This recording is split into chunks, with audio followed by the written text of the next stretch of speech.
topic. The morning sessions are in English, and we are also streaming via Facebook. Then we have a lunch in the afternoon session, which is also very important for us. It's actually based on students' contributions, papers, and presentations.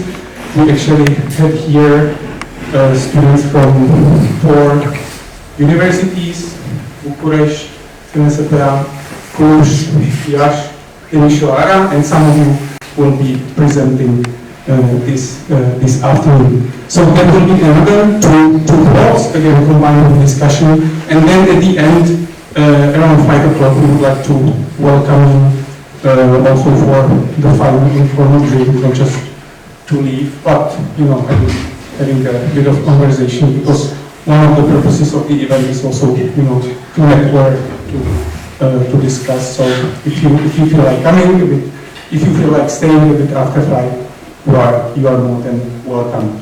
So that's for the schedule. The main topics since the beginning, we wanted actually to talk about democracy today, and also the environmental issues and challenges. That was the initial plan. Of course, when the war in Ukraine started in late February, we twisted a bit, we stayed with the topics, but of course nowadays talking about Europe, it's hard to avoid, or it's impossible to avoid this context. So that's why the overarching title of our event is actually Europe in the Shadow of War, and whether we want or not, we will be probably discussing more security aspects as well. Before I introduce the first panel, I would like to thank the co-organizers. As I mentioned already, Václav Havla Library was very helpful in helping us with the overall concept, and also they prepared the exhibition, which you can see around, and the Czech Embassy in Bukurešť helped us to make this event much more comfortable for the audience, the space and everything. So thank you very much for that. And I shouldn't forget 6 universities, Timișoara, Iași, Cluj, Sibiu, Bukurešť, Constance. I'm very happy that we have it actually as a networking event, and that you can also meet and discuss across the country. I think it's very important. This is for the introduction. Now it's my great pleasure to welcome here our guest. I will start with Jiří Přibáň, who came to us all the way from Cardiff. We also have here Liliana Popescu, who is the Vice Rector of SNSPA University. And since I don't want to get too long, I will just pass the word right now to Liliana Popescu, who will be moderating this first panel. I think it works, yes. Hello everyone, I'm very delighted to be here and in a way to celebrate Europe Day together with you. And I wanted also to thank the Czech Center for opening the discussion with students from different cities, because I think this is the moment for us to reflect very profoundly about European values, right? And I think, in a way, any dramatic situation like the war in Ukraine has this gift that is very painful, but in the end it's a gift of inviting us to revise ourselves and to revise how we see Europe actually. And that is why I hope that we will have a discussion that will stimulate your questions and your comments. Our guests are here to invite you to reflect and to ask questions. I encourage all of you, after the presentations of the two guests, to be active and to share your point of view, or to share your worries, or to share your views, because this is the legacy of Václav Havel, a humanistic idea of Europe. And talking about that, I wanted to start with a quote that is very dear to my heart, and I think that could be a good opening line in a moment when European Union is very much contested in some member states and by some politicians. I do not perceive the European Union as a monstrous superstate in which the autonomy of all the various nations, states, ethnic groups, cultures and regions of Europe would gradually be dissolved. On the contrary, I see it as the systematic creation of a space that allows the autonomous components of Europe to develop freely and in their own way in an environment of lasting security and mutually beneficial cooperation based on principles of democracy, respect for human rights, civil society, and an open market economy.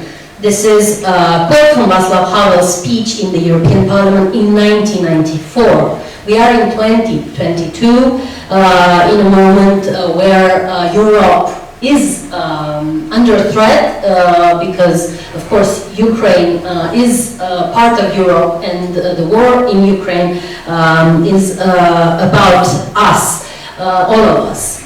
So discussing about the possible reawakening of Europe in this troublesome situation, we have, it's my pleasure to invite Mrs. Jiří Přibáň, who is a Czech lawyer, sociologist, prominent public intellectual specialized in the philosophy of law, sociology and politology. And he recently published an essay originally in a Czech language that was translated this week in Observatorul Cultural, a newspaper in Romanian, in which he talks explicitly about the meaning of this reawakening of Europe. So I invite a distinguished professor who is now teaching in Cardiff in United Kingdom, in a way outside the European Union but inside Europe, definitely, to share with us his very challenging and nuanced view on what we celebrate today and how we should rethink Europe in the context of war in Ukraine.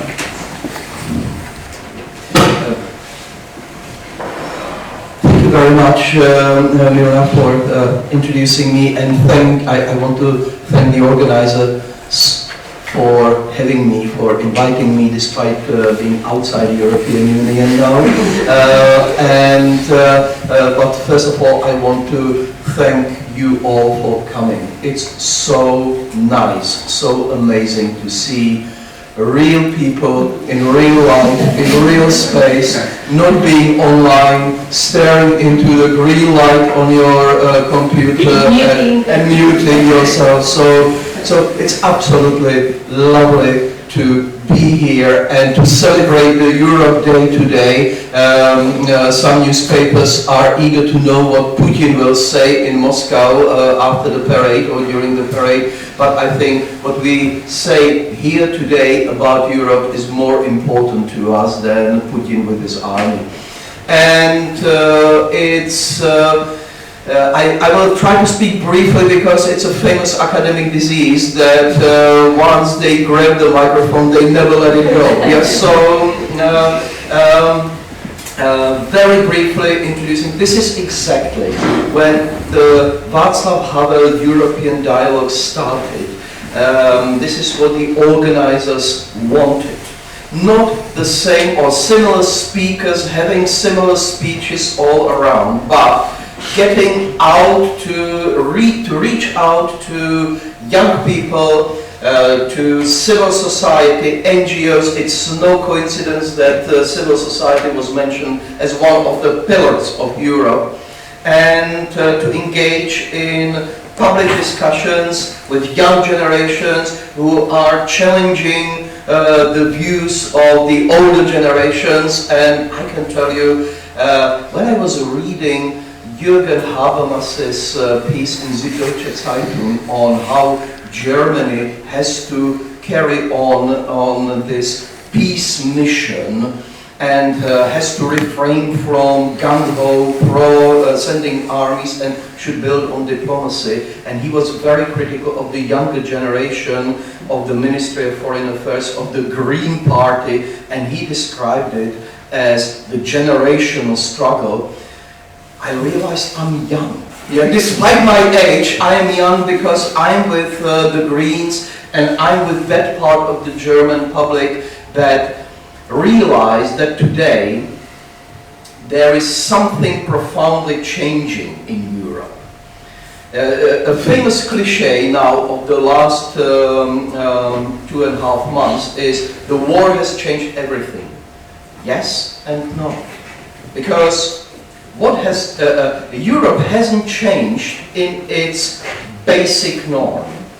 The European integration post-1945 started as a serious attempt to have economic, legal, administrative integration, but with one big and basic norm, to avoid any future war.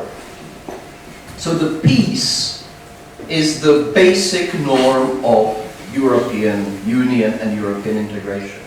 What has changed now was that until the Ukraine war and the aggression of the Soviet Union, Soviet Union, yeah. It's the Freudian slip of tongue. It's Russia's aggression on the sovereign state of Ukraine. We thought that peace consists of demilitarization, diplomacy, de-escalation, and what in Germany is called Wandel durch Handel, change through exchange. Yeah, that by making Russia part of common market, yes, selling its energy, its resources, it doesn't have anything else to offer, but that it will have this civilizing effect that we will become partners. The opposite happened. And now, to support the just war, the defense, military defense of your state is building peace. Yeah? We know that the Ukraine war will define the peace for the future decades. So for me, for my generation, yes, 9th of November 1989 is defining moment. I am a typical 89er. I was just graduating, and for me, seeing the Berlin Wall falling, there is always an extra heartbeat. For you, it will be 24th of February 2022. This is the breaking moment in Europe's challenges. And we know that we are in it together. It takes just 3 hours to fly from one end of Europe to the other. Yeah? From Bristol, I was flying from Bristol to Bucharest. Yeah? It's a small continent, but we have something that defines us all. And I am particularly grateful to be in this beautiful city, in this country which is so rich with its intellectual history, its culture, its literature. And I am a sociologist of law, so obviously this year it will be 100 years from when this research field was actually symbolically founded, because Eugen Ehrlich wrote sociology of law in Czernowitz in Bukovina. I want to remind us another great person who was born in Czernowitz, Paul Celan. Yeah? Paul Celan. We Europeans are maybe living in Bucharest, in Paris, in Prague, in London, and we have to share something. We have to share exactly what was said in the quote in the beginning. That speech in European Parliament by Havel in 1994 was really defining. You know? Why? Europe was just after the collapse of communism. Nobody could imagine it just 10 years before that, 1984, yeah? George Orwell's year. 10 years on, and we were talking about how to build a common Europe. And of course Havel was speaking to parliamentarians at times when European Parliament was much, much weaker than it is today. Europe today is stronger. The fact that it's stronger means it has to have much more responsibility, and it's building on it.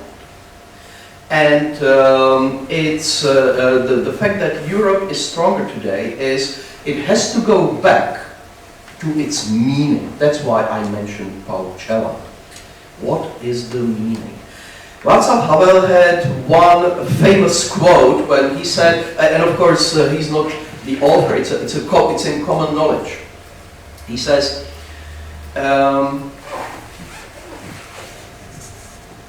hope is, the meaning doesn't mean that you hope that everything will end up well. The meaning, the hope is the belief that things have the meaning even if they don't end up well. So whatever we do has to have the meaning. We're not building Europe just to get politicians more legitimacy, just to have more power. We are building Europe to give it more meaning.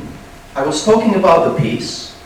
I mentioned democracy, and we know that democracy is, yes, it's a system, it's a tool, but it's also a meaningful life.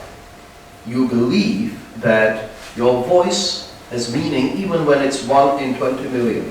Yeah? You believe that your vote has meaning even if it's all surrounded in cynicism, in pragmatism, but it has a meaning. Because if you don't have the vote, you don't have a voice. And this brings me to the last thing which I wanted to say is that, yes, civil society was mentioned. And again, there is a lot of cliché about civil society, NGOs, and some politicians criticize it. But last autumn, my friends from especially other Central European countries, particularly Poland and Hungary, were saying, how come this is Czech exceptionalism? Again, the whole region is collapsing, you have democratic backsliding, you have authoritarianism rising, but with the exception of Czech Republic. I said, well, we are not that exceptional, we were just lucky. But we were not just lucky. This almost unpredictable victory of two coalitions. One coalition is the coalition of the centrist right-wing parties, the other is the coalition of centrist left-wing parties, or centrist parties. Nobody expected them that they would beat the populist government. But first they were willing to share, they were willing to compromise, and they built their success on something which is not always acknowledged. But for the last 3 years in Czech Republic, you had constant protests, demonstrations, and activities organized by so-called Million Moments for Democracy movement. Young students from the philosophical faculty and other universities were mobilizing the public against all ills of the populist government. They managed to get 250,000 people to the streets of Prague after the appointment of Minister of Justice, who was suspected of going soft on the criminal cases against Prime Minister. And this is when I say that to my British colleagues, they don't want to believe that just because of the appointment of one crony, you get the public so mobilized. Without the public mobilization, you cannot achieve a lot. But public mobilization is not just political mobilization. It is mobilizing everywhere. In cafes, in student cafeterias, in independent journals, in clubs, it is everywhere. Why? Because it steers something which is dialogue, which is communication, and this is something which has been always very dear to Havel. I don't want to glorify Havel's legacy here. No, I'm not here because of that. Yeah, it's definitely what he would be absolutely embarrassed by. Yeah? And I'm here just to emphasize and finish on important ethos that even when things look absolutely desperate, pointless, you continue to write, to speak, to communicate to the power. It's the power of the powerless. It's what do the powerless have? The power of the word. And if you continue, you never know. It may be useless, but it has the meaning. But it also can prove the definition of politics by Max Weber, by the German sociologist and political scientist. He said politics is a long time process of drilling through the boards, the hardwood boards. Yeah? You drill and you don't know whether you will make a hole, but drilling is important. This drilling process is awaiting for us, and in this, the war didn't change anything, but there is a great admiration for every politician who, and every citizen who keeps drilling, speaking, and standing up for the values on which Europe has been built since 1945. The peace can sometimes be achieved only by supporting the just war. And therefore, we are thinking of Ukraine today, but we are thinking of Ukraine in Europe. Thank you.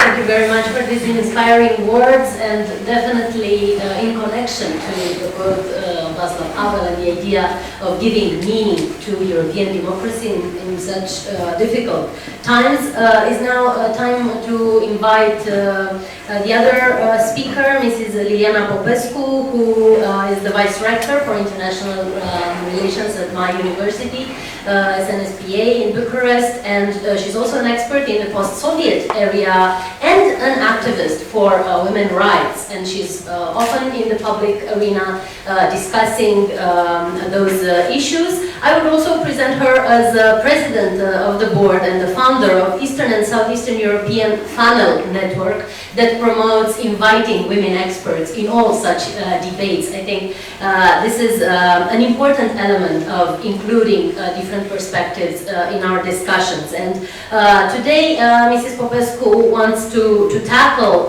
the elements of the illiberal turn in Southeast Europe and possible connections, definitely, with how breaching human rights can go far beyond what happens in a war, right? Breaching human rights is a threat to European democracies, and the idea would be to start from a very explicit case of breach of freedom of thought that Mrs. Popescu will talk about and will challenge us to rethink, especially in a context where we have more than 5 million refugees entering in EU member states, most of them women with children. And I think this gender dimension of the war should also be an element, especially here in Romania, one of the countries that received with openness a big quantity of refugees which gives us also a big responsibility on how to think forward for these people and for these women that need to start their lives all over again. Mrs. Liliana Popescu, please. Thank you, Miluna. Thank you, Director, for inviting me. And thank you, the audience, for being here, which I would like to express my happiness of being live with all of you. I prepared a few lines. Usually I speak freely, but I thought that for the sake of coherence, I'm going not to read, but anyway, get some inspiration. So my paper initially was called The Struggle for Freedom of Thought in the Illiberal Era, the Case of Gender Ideology. And I will try to make the case that even though it might be a kind of eccentric subject these days when the war is next to us, I will try to show how important it is to think freely and to actually pay attention to these subjects, meaning subjects related to our civil and political rights and freedoms. Because actually what happened with Russia was that gradually it eroded its democracy, got completely eroded. It became a hollowed out so-called democracy, sovereign democracy. Actually, it's right now it's an autocracy where people going out on the streets, speaking of the value of words, they are going on the streets, just showing a white sheet of paper and being detained, imprisoned for that. So what I would like to provoke you is to think of the importance of freedom of thought, because these days I think we are our freedom of thought is under attack, and this freedom of thought is generally not too much spoken about. We speak about freedom of expression, about other freedoms, but less about freedom of thought. So historically, freedom of thought was connected to freedom of religion, freedom of conscience. But I think that these days we are living in times in which the freedom of thinking politically, thinking about polities is under attack. The whole, war to informational war is actually more than an informational war. I would say it's an ideological war.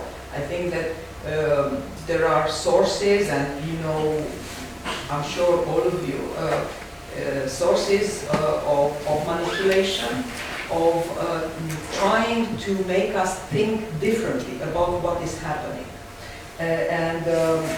In my paper, I started by talking about the two narratives. Just think about, let's say, the time before 2014, when there was a kind of consensus in terms of narrative of what is happening in Europe, in Eastern Europe, in Ukraine, in Moldova, so on and so forth. But starting with 2014, we have these two very distinct narratives about what is happening. The Western narrative about what happened with Euromaidan, with former President Yanukovych leading the country, with the decision of the parliament to hold elections, so on and so forth. When you look at the narratives coming from Moscow and the narratives coming from Western Europe, from the US, they are completely different. And as in war studies, it is said, I don't know who is the author of this quote, but it's a very interesting one. In war, the first thing that dies is the truth. And I think that's the moment when the truth died, actually. The truth died in the sense that, you see, because I'm not going to get into epistemology, but when it comes to truth, of course there are facts, but the way we see facts is very different. And there is a theory in the epistemology, so-called coherence definition of freedom, whereby people, so the truth is defined by the consensus among collectives about what happened. So I would say that starting with 2014, this is what happened. So there was a consensus, growing consensus among Russians and the Russian world as to what happened in Ukraine. They were believing that that was the color revolution, whereby the US and CIA and other, I don't know, occult forces actually directed what happened in Ukraine. And for the Western world, there was a different version of reality, whereby the people wanted to change the system, that the people didn't want corruption, the minigarchs wanted to have economic power, they wanted to diminish the power of oligarchs, so on and so forth, yes. So these were the two versions of reality. Now, the gap between the Western and the Russian narratives grew steadily over years. The Russian side was embracing a narrative, as I said, based on the notion of color revolutions, and the power change in Kiev, together with the annexation of Crimea by Russia, represented a clear sign of the emergence of an era in which various political forces created distinct images of what happened. And that was the start in which, at least in Moscow, but I'm sure that also in the Western world, there were attempts to mold people's minds as to how to think about reality. And I think we need to be aware of that, regardless of how, because each of us has a certain coherence in terms of how we see reality. Now, I would say that the continuation of this growing gap may be expressed in what is happening now with the Russian propaganda. So you may see outright lies. So let me just give you a recent example of the Russian discourse in this sense. It was saying that Russia is actually helping and supporting Ukraine against Poland's aggression. This is the level of lies. So I think that what they are trying to do is to create confusion, because they cannot do more than that. They are trying to create confusion, and then you start thinking, oh, really? So maybe Poland really, I don't know, and people who don't read other media, but definitely they are trying to create confusions. Now, when it comes to freedom of thought, and I would like to invite you to think about that, and to think about that even when it comes to,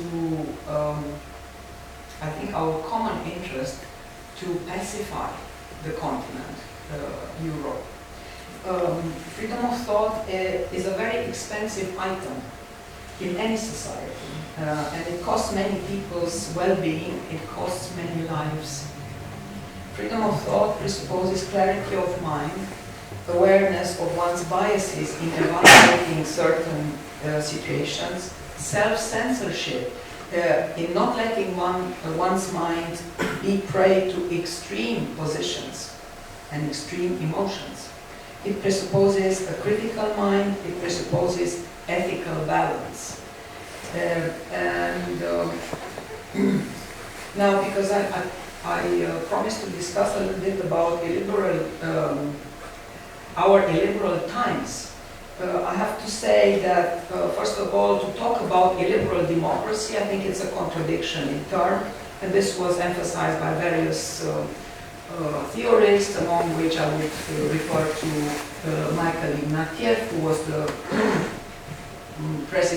rector of the Central European University, and he was saying, you cannot have a democracy, liberal democracy, without civil and political rights, and that's the case.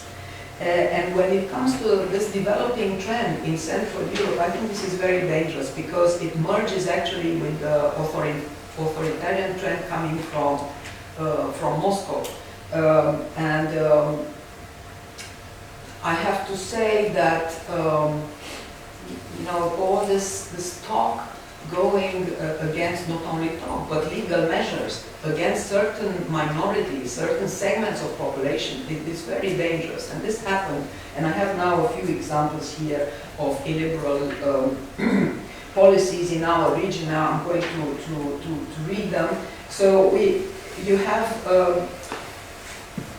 prosecution of women for having abortions, and implicitly of women's rights to make a choice over their own body. You have closures of universities, like Central European University, that promoted freedom of thought. So basically, this university was forbidden in Hungary because it promoted freedom of thought. And of course, because it was liberally minded. Forbidding free speech on gender, and we had a case here in Romania where we had a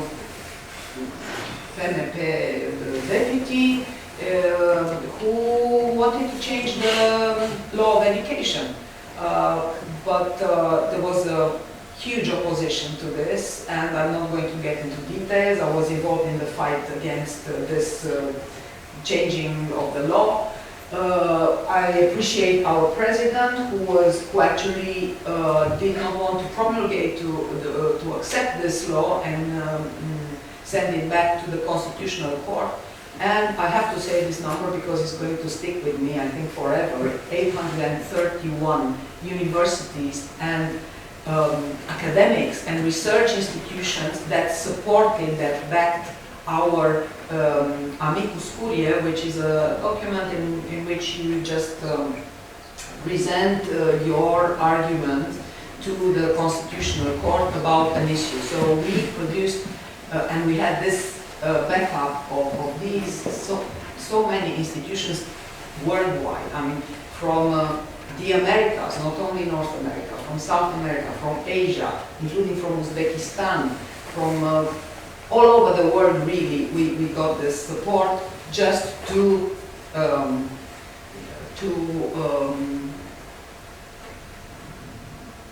not to have this law changed. What would have done this law? Would have forbidden us to talk about gender. So this event wouldn't have been possible. That law would have been accepted. So actually, that meant not to be able to talk about gender issues. And this is a huge subject. I'm not going to enter into it, but just to say that people's fears are stimulated to think that gender talk is something wrong, because the fear is related to a very tiny minority of the population, the transgender people, who have their own plight and their own sensitivities, and they're just, these people who are taking propaganda against gender talk.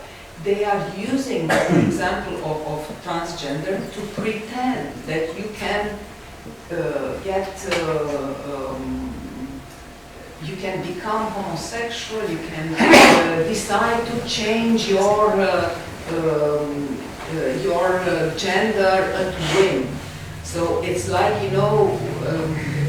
we can change our sexual orientation, our identity, whimsically. If it's a fashion, now it's the fashion of being transgender to change your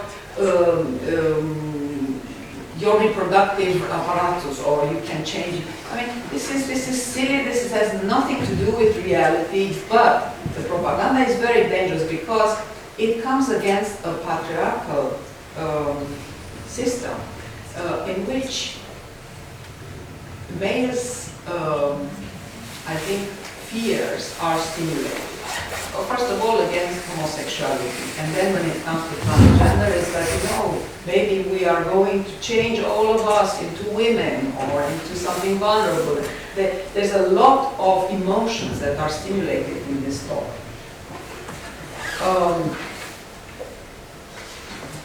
What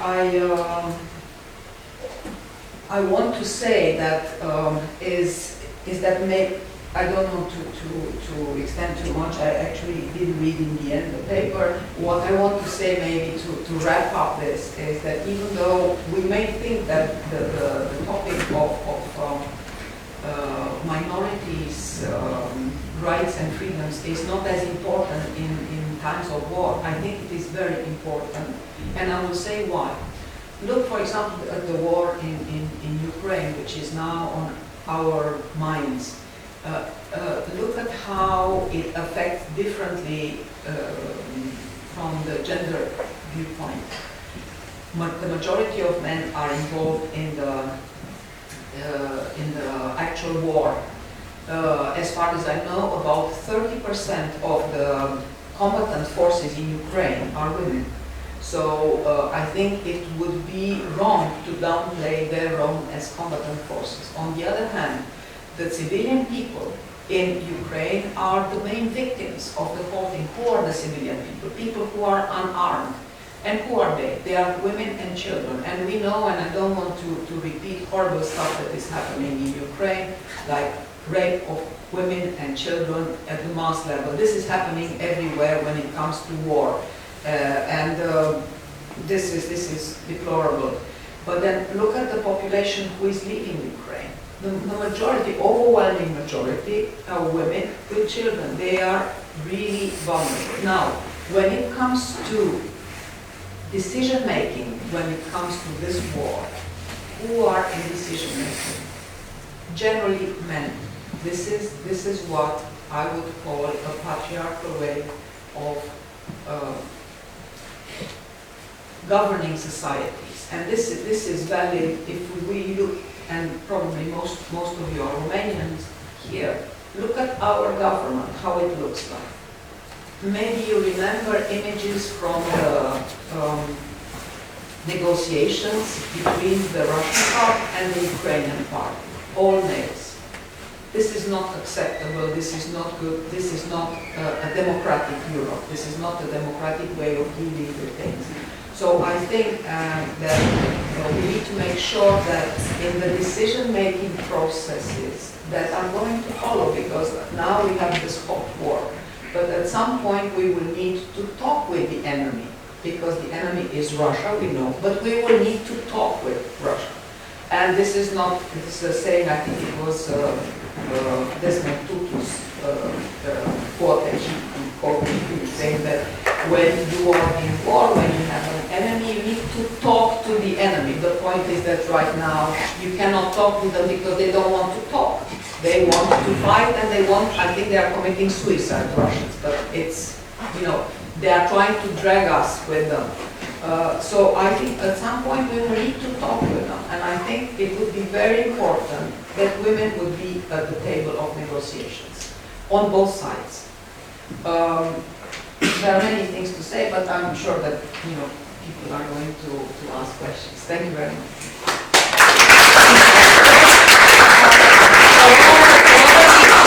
About European democracies and what we are actually defending today, on Europe Day, in times of war. Now, I would like to open the discussion with all of you. There were a lot of stimulating, maybe even provoking ideas, and we would like to hear your points of view. Please raise your hand, and a mic will come to you.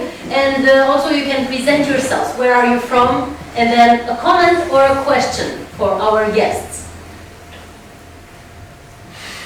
I know it's difficult in the beginning. Thank you, sir, for breaking the ice. And I'm looking forward for the students. Yes, we need the mic for the recording. Thank you. Okay, I'm Dragoș Matescu from the, I'm senior analyst at the Romanian Diplomatic Institute, specializing in Turkey and Eastern Mediterranean. I told you this because it's relevant for the questions that I'm going to ask. I have the experience of two totalitarian regimes in this life. So, from about Turkey is this question, that's a technical aspect. Osman Kavala case, Council of Europe process is going on in the Council of Europe to expel Turkey from structures that you probably clarified.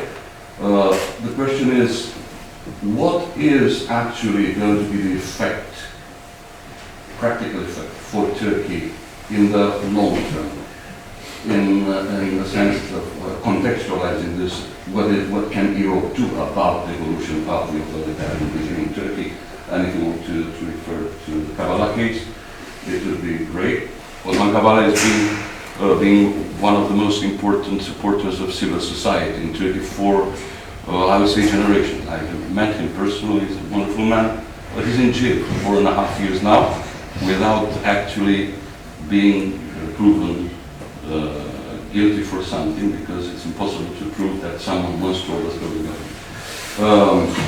Thank you. And for Ms. Liliana Popescu, when I left Romania in 2001 to live in Turkey ever since, it was studying authoritarian regimes, totalitarian regimes, was somehow left secondary, if not ignored, because, you know, everyone's happy, you know, I are out of totalitarianism, and it's not relevant anymore.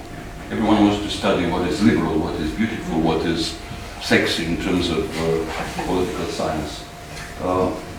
It's a general question, I simply don't know.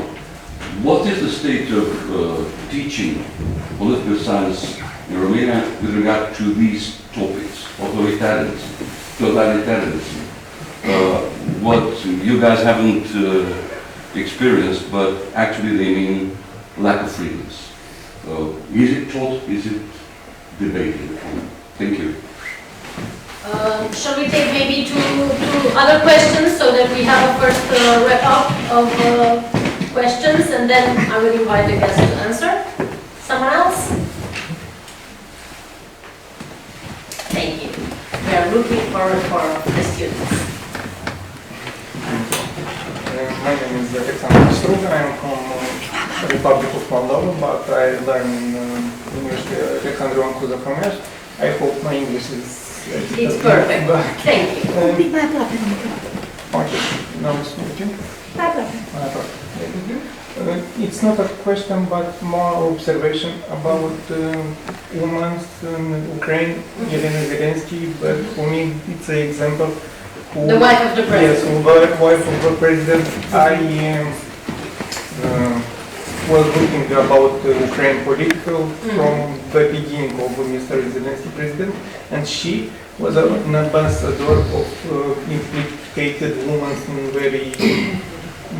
And now, when war started, yesterday she met Joe Biden's wife, Jill Biden, and our women, and she tries to implicate our women, the wives, ladies of presidents, to begin in political. And because I'm of the Republic of Moldova, I can say that we making a good party, because our president, our prime minister.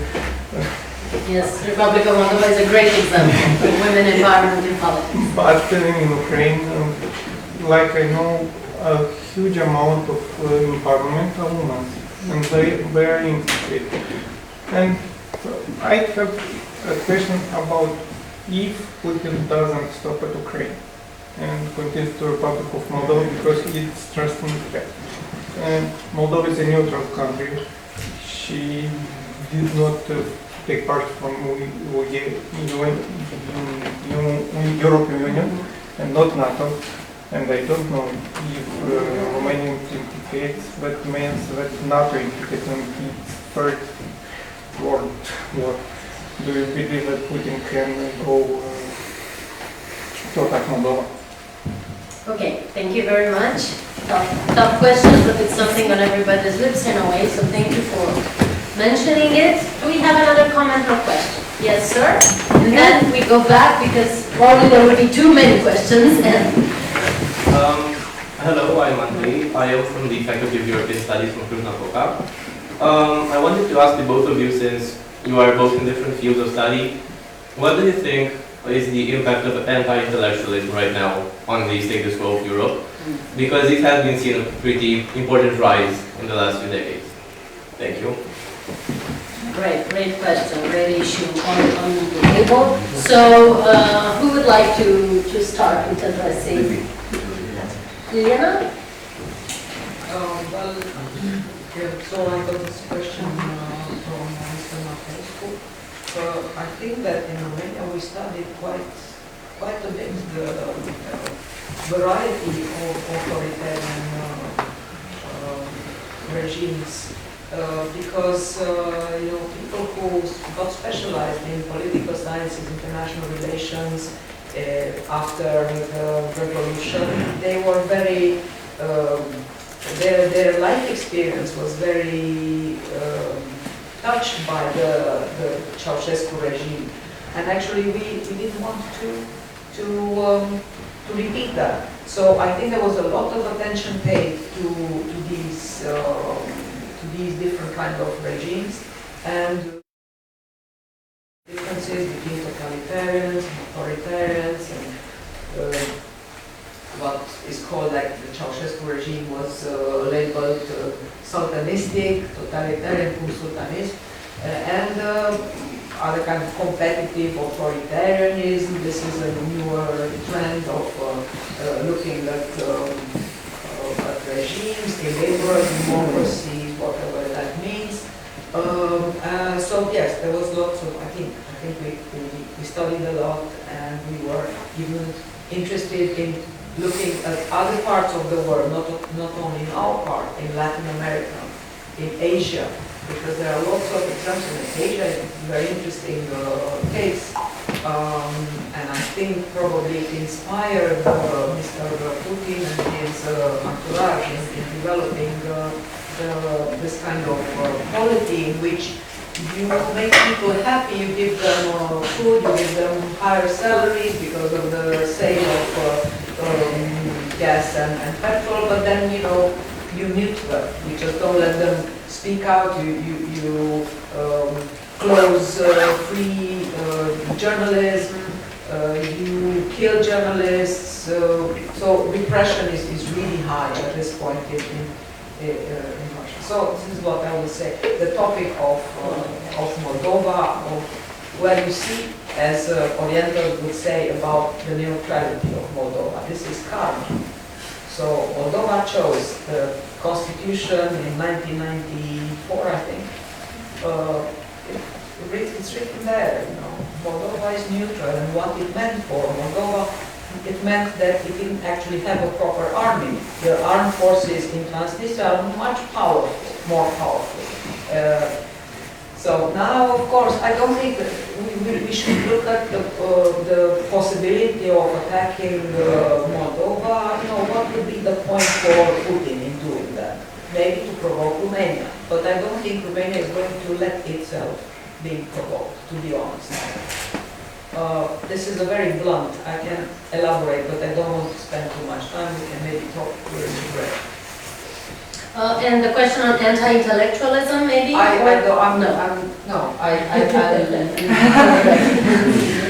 Yeah, thank you very much. First to the question of Turkey and the Council of Europe.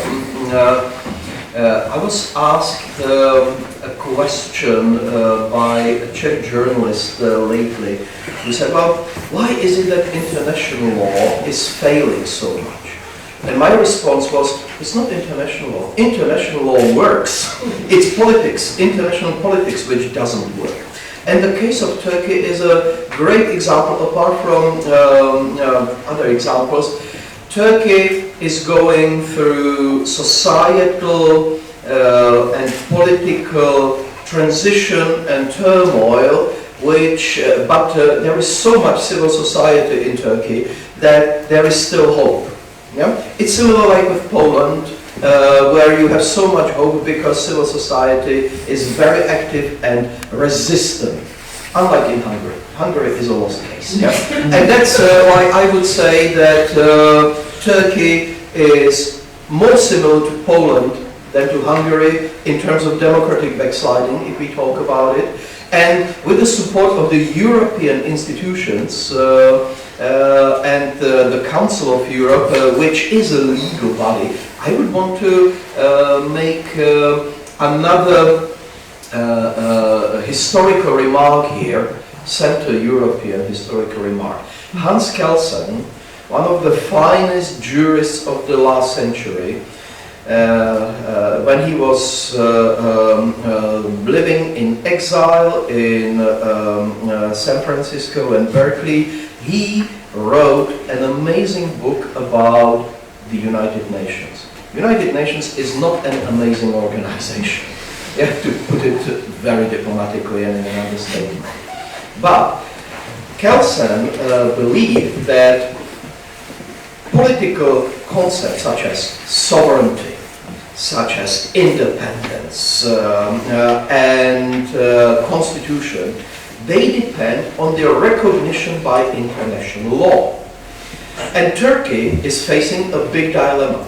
Erdogan is one of those boasting autocrats who would like to see Turkey playing a bigger role in the old imperial spirit of the Ottoman Empire, like other leaders think about other empires. What is interesting about the Ukraine war is that it's the imperial war in post-imperial Europe. That's why especially younger generation and the younger generation of politicians would never accept it. Because this is old-style imperialism. And Turkey is, in that case, is risking, yet do we want to be part of international community, or do we want to risk and play it on our own? I don't think Erdogan has enough strength to play it on his own. Yeah, and this is, it shows even in diplomatic terms. I'm not a political scientist or a strategist. And your second, but you can see how he moderated his position towards some neighbors lately. But he's going to lose because of the big economic crisis that is looming in Turkey. Your second question was interesting. It was about studies, political studies. What do we study in politics? Yeah? Sometimes I wonder what do we study in law. But it's interesting how we have the return of war studies, strategic studies, and in Britain there's a long tradition.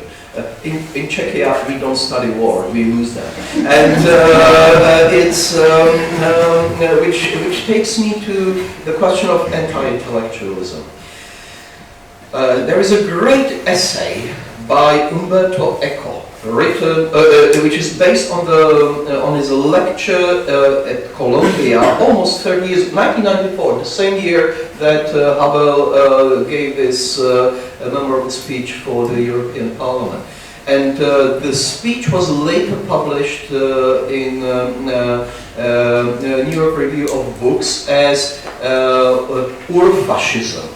Yeah, like the origins of fascism. This is a long time before Facebook, before Twitter, where it takes, I don't know how many exchanges before you call somebody a Hitler or a fascist, a communist, whatever. Yeah, but he said, well, before there is fascism, there are certain elements in politics, and he identifies one of them as anti-intellectualism, as you don't trust the elites. You don't trust the reason, you trust your instincts, you trust the tradition, you trust the strong leadership. It's no coincidence that strong leaders distrust intellectualism, but I don't want to speak as somebody who is, well, they should listen to the clever ones. Yeah, this is because there is part of the guilt is on how liberals framed public discourse in the last 3 decades. They are stupid, we are clever, we are universities, they are just ordinary folks. So there is a lot of responsibility that intellectuals have to answer for how they shaped politics in the last 30 years. And when you want to confront populists, you cannot say they are liars and we speak truth. You cannot say they are stupid and we are clever. You have to engage seriously, with humility, with moderation. I would really praise for moderation. And if you say that the other half is just deplorables, yeah, then you are heading for a problem. You know, I'm referring to the 2016 campaign in the United States. Brexit, yes, the Russian disinformation played a role, but as I always emphasize, don't blame Russians for Brexit. Brexit happened because significant part of population felt completely neglected and felt losers of globalization. So there is a lot to answer for by intellectuals for the causes of anti-intellectualism, but I completely agree and with Umberto Eco that anti-intellectualism is one of those undercurrents that inform the rise of authoritarian politics, but also on the right and the left.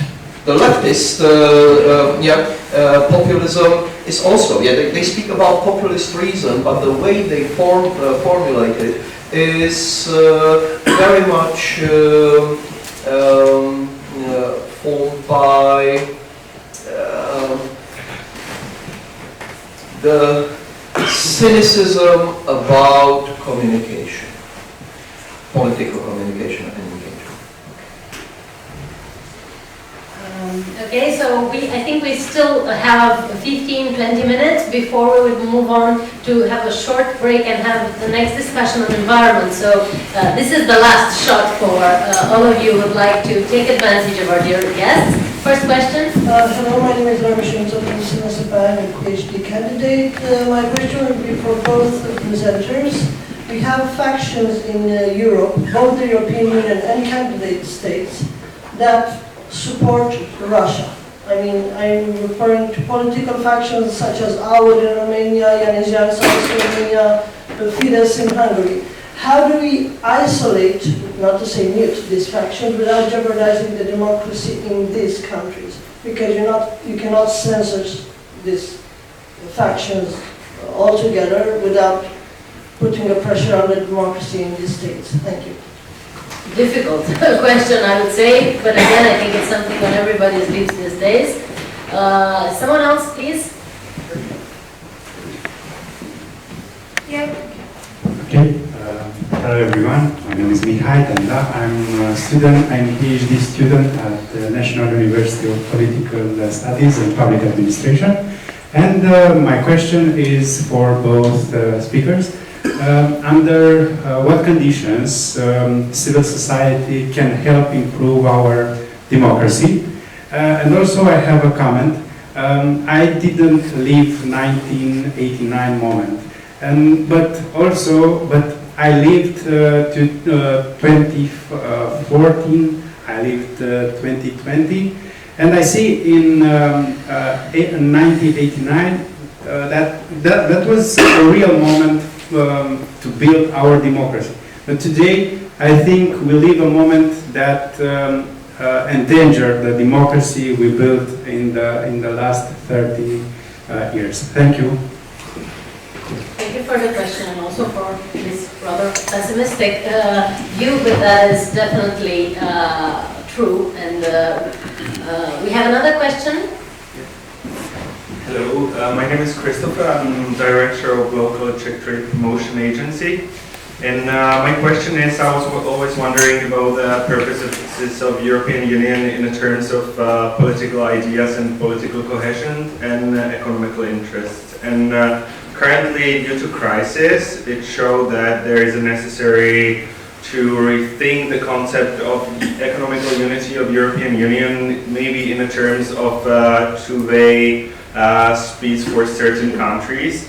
And I was thinking how this rethink about this economical cohesion can affect the political cohesion, political interests of the European Union. Right now you can see that, like, even right now there is a, let's say, there are many opinions on how we should deal with Russia. We can see the Hungary, we can see the Poland, like totally opposite ideas. So how these economical aspects can affect the political unity and cohesion for the future regarding the new members like Serbia, Turkey, maybe Ukraine one day. So thank you very much. Thank you. A very relevant question that is also tackled in a way in Mrs. Přibáň's essay, freshly published. One last question, the wrap-up here. Of course, we will have the breaks and the lunch for discussing continuously with our guests, but let's hear. Hello, my name is Dominique. I study international relationships at SNSPA and journalism at Cluj.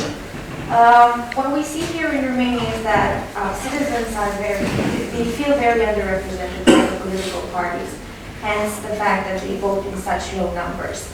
We also see that a lot of minorities, for example, the LGBTQ community, and of course the reproductive rights of women, we feel very afraid of what might happen or what the future holds for these things, as we see them under attack in Europe and abroad in America. So is democracy getting so fragile? And if so, what can we do to strengthen it? And for Mrs. Liliana, so feminism, especially radical feminism, usually condemns women in combat. And we've seen a lot of women in combat here in Ukraine who are fighting for freedom. So how do we make ends meet with feminism and women in combat? Thank you very much.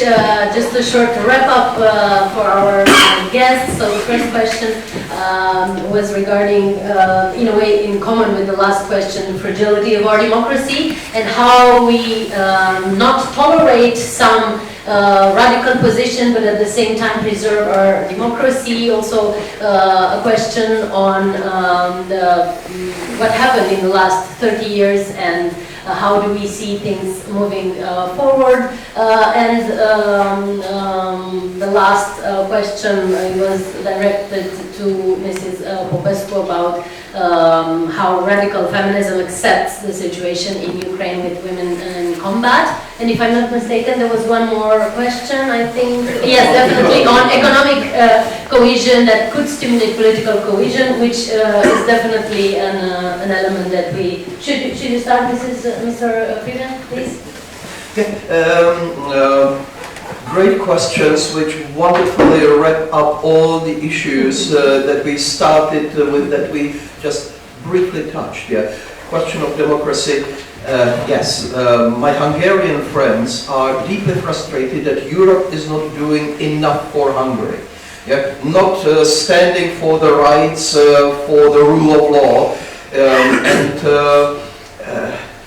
the response is, it is really difficult. Yes, European Union is the rule of law-based, rights-based organization, but it can do only as much. With Hungary, it cannot vote for Hungarian citizens. And the most depressing thing about the last election, we know that Orbán changed the electoral law in his favor. Yeah, it's you cannot call it fair, this electoral system, but you still can call it free election. And in the free election, with the bad system, he managed to secure constitutional majority. This is frustrating. So and you're absolutely right. You don't want to isolate them, mute them, but at the same time you don't want to legitimize them. Yeah? And this is a big, big dilemma for the European Union. But what I like about the European Union and its tackle of the rule of law, I have met a number of colleagues who are turning activists. Yeah, and they say European Commission is not doing enough. You are to blame for Hungarian rule of law. And to which you don't have to be a commissioner, but you can say, so your vote might help a little bit, yeah? And but you have strict procedures, which is infringement. which is suspension, infringement of the rule of law, which can lead to no state can be excluded from the European Union. You can suspend the voting rights, which is very, very serious. However, since COVID, we have the economic sanction possibility. So you don't get the funds if your legal system is not guaranteeing that the money will be channeled in fair and accountable way. And this is a big, big change in European Union. Economic sanction. You know where I'm heading to, yeah? This is the same with Russia. Economic sanctions cannot win the war. This is frustrating. You need weapons, you need support in the battlefield, but in the longer term, could you imagine, still the first week of the war, could you imagine that Germany would, it's frustratingly slow, but Germany is changing. Yeah? I'm less optimistic now than when I was writing the essay 2 months ago, but it's heading in that direction. Slowly, it doesn't want to risk too much in short term, but in longer term, Europe is changing and the economic sanctions prove to have a long-lasting effect. It is the same with Hungary, it is the same with Poland. I have to say that Hungary is playing a clever game that they are doing in a very legalist manner. Yeah? So every time Orban lost in Luxembourg, he withdrew. Unlike Poles, who go a gung-ho because we defend the civilization and we are there, and the risk is that under the cloud of war, the consolidation of authoritarian power can happen in Poland. But again, I'm saying that I'm very hopeful about it. Civil society, which takes me to the second question. What is happening with civil society, with distrust? Yeah, and I know when you talk about distrust in political parties, that yes, the same thing happened in Czech Republic, and protest parties, we shouldn't forget that Andrej Babeș's populist party grew out of the frustration with corruption. It was an originally it was an anti-corruption movement targeting liberal urban voters. The fact that it ended up attracting now completely the opposite part, or the opposite segment of society is another story. But with civil society, I would say it's a never-ending story. You mentioned 1989, you mentioned 2014, 2020. It's a permanent struggle. And it's a permanent, you know, the collection of Havel's essays is called Disturbing Peace.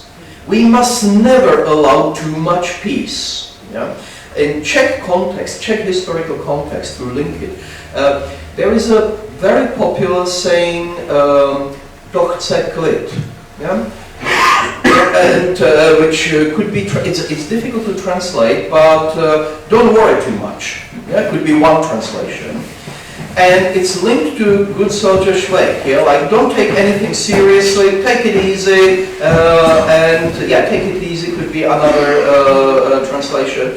What is interesting is Czechs like to portray themselves as, let's take it easy, nation, but this sentence never appeared in Good Soldier Schweik. Yeah? So we have to disturb peace by many different ways, because you don't want to take some things easy, you want to take them seriously. And my hope in civil society is that with every generation has its protest movement. And of course, yeah, like it's not just okay boomer. Yeah, it's and I'm living through it now with my daughters, and yeah, it's so it's a very, very personal thing. But so civil society is always an open project, open contestation, and let's not forget that democracy is a permanent contestation. The question was about fragility of democracy, and I would say, thank God they are fragile. because we can handle them with care. Yeah? Which brings me to the last issue, which is about economy. And I'm so grateful that economy has been mentioned here. Because we are heading for an extremely painful economic period. Yeah? Before the Ukraine war, the population in the United Kingdom was warned that because of COVID, we are going to experience the sharpest fall in standard of living since the 1950s. This was before the war.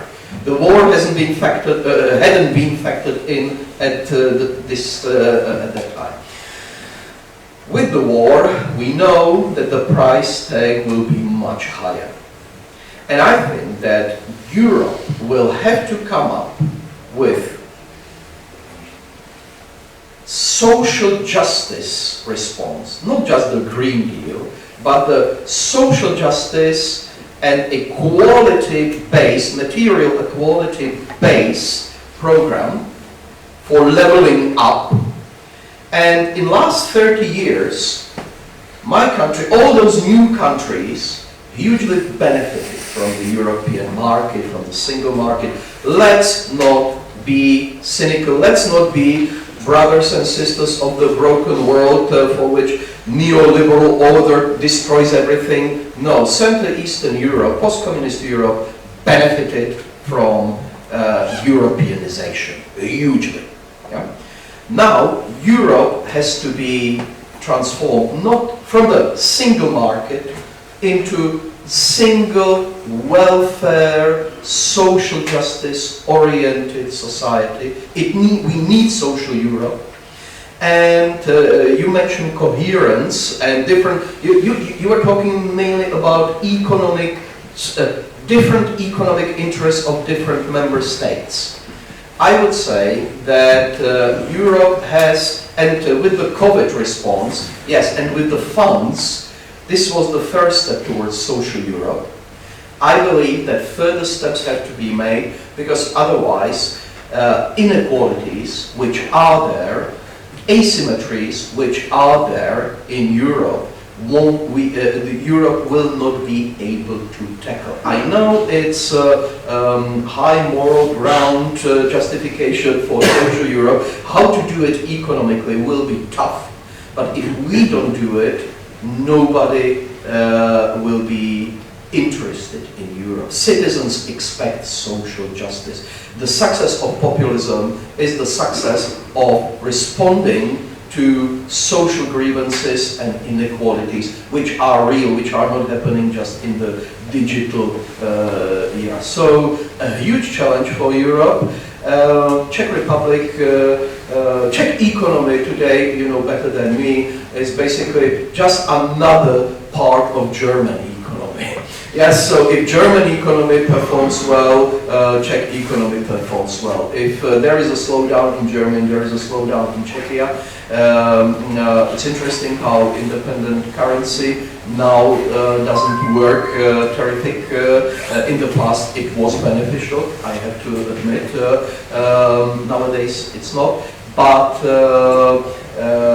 I cannot imagine, for instance, Czech politicians justifying adoption of Europe.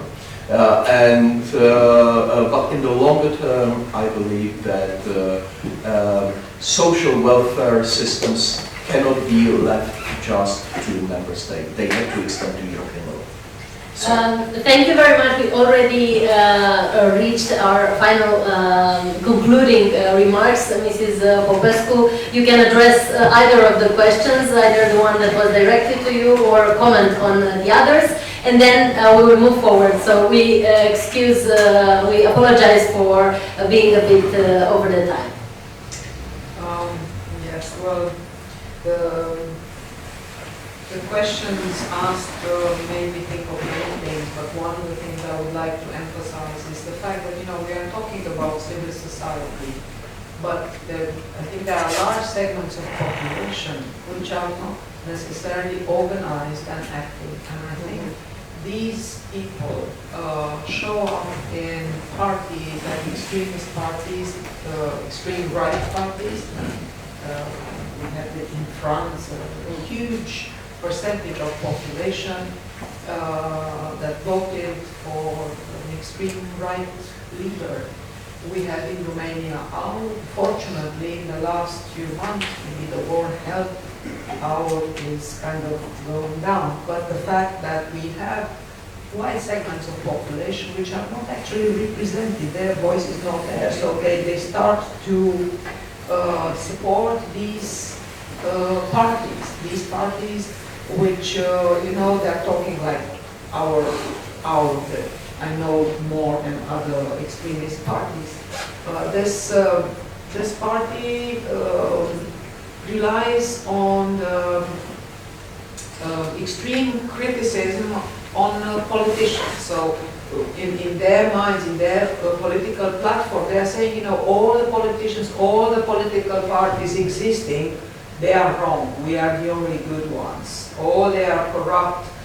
They are communists, and they have some incredible discourse there. But you know, the sort of discourse, to the extent that it's against politicians, against democratic politics, it kind of rallies the large mass of people who actually are not present. So I just wanted to draw the attention on that. And then the gentleman from the Czech Republic who asked the question, that was a very interesting one. I think that we all in Europe need to be very aware of what is happening with the changes in the world economy.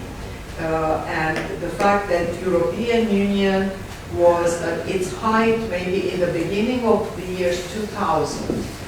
But now with the emerging, various emerging powers and with the shift of the center, economic center to Asia, we need to be very careful because probably the Europe is in a sort of relative decline economically. And this was going to have, it already has, as I mentioned the French example, it has effects because people, you know, in Europe, in Western Europe particularly, they are used with high standards of living, with a smaller number of working hours, so on and so forth.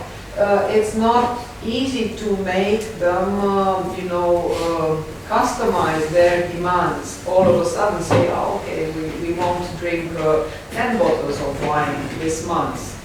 We are going to drink 3 bottles. But I also want to draw your attention because we are all Europeans.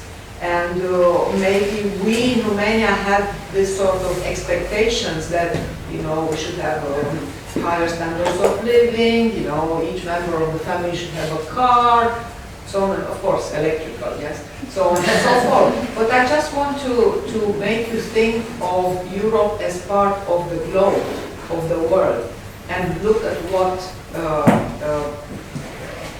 difficult times we are going through, that we in Europe, we put sanctions on Russia, but the effects of these sanctions are going to be very bad in terms of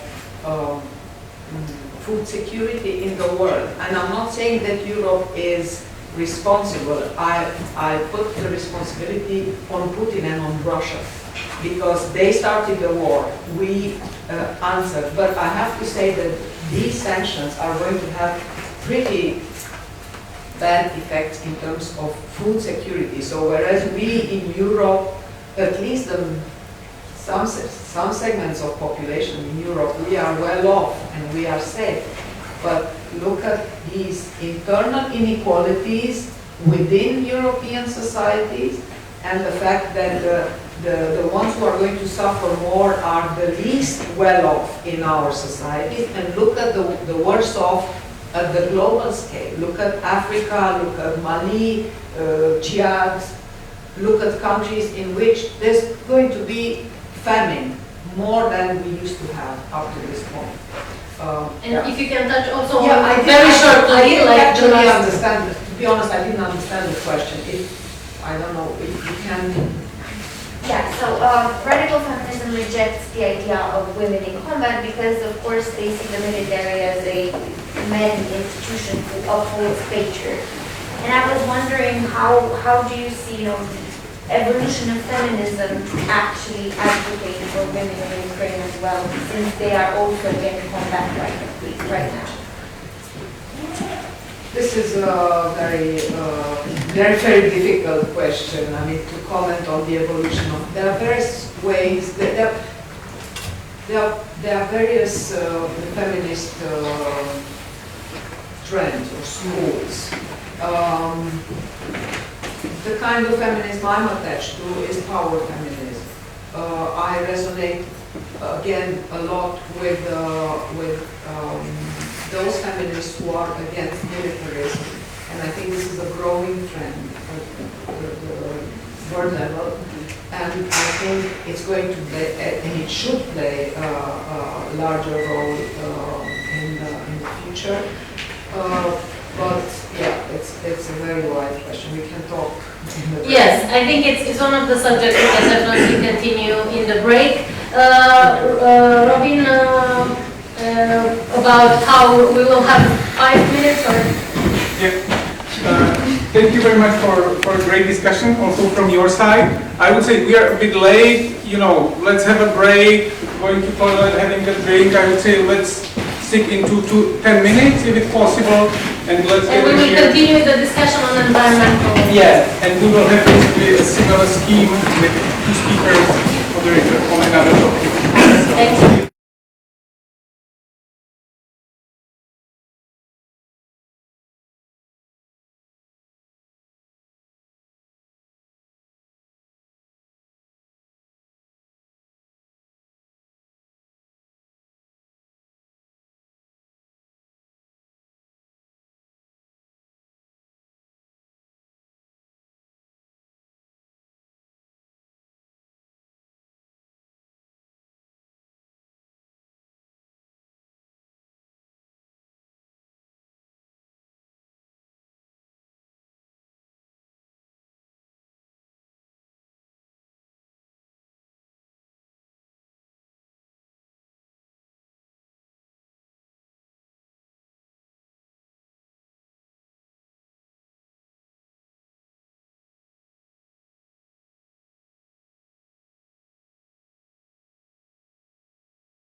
starting the second panel. As we said in the beginning, we try to compose this day so that really we have different perspectives and different parts of the civic society. We started more from the kind of academia background, and now we have actually two guests coming more from instant area and activism. So I will just very briefly introduce Arpa from SNSPA University, who will moderate the event with two guests, Kateřina Davidová from EUROPEUM, think tank Prague, and Valentin Sălăgeanu, Greenpeace Romania. So please, the floor is yours. Thank you very much.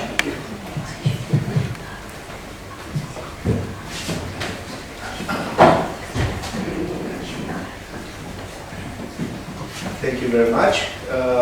Welcome. I enjoyed being here for half of the first panel, and today we'll for this second panel we'll have two PowerPoint presentation, and then we'll have half an hour at least for discussion, and we'll start with Kateřina's presentation. So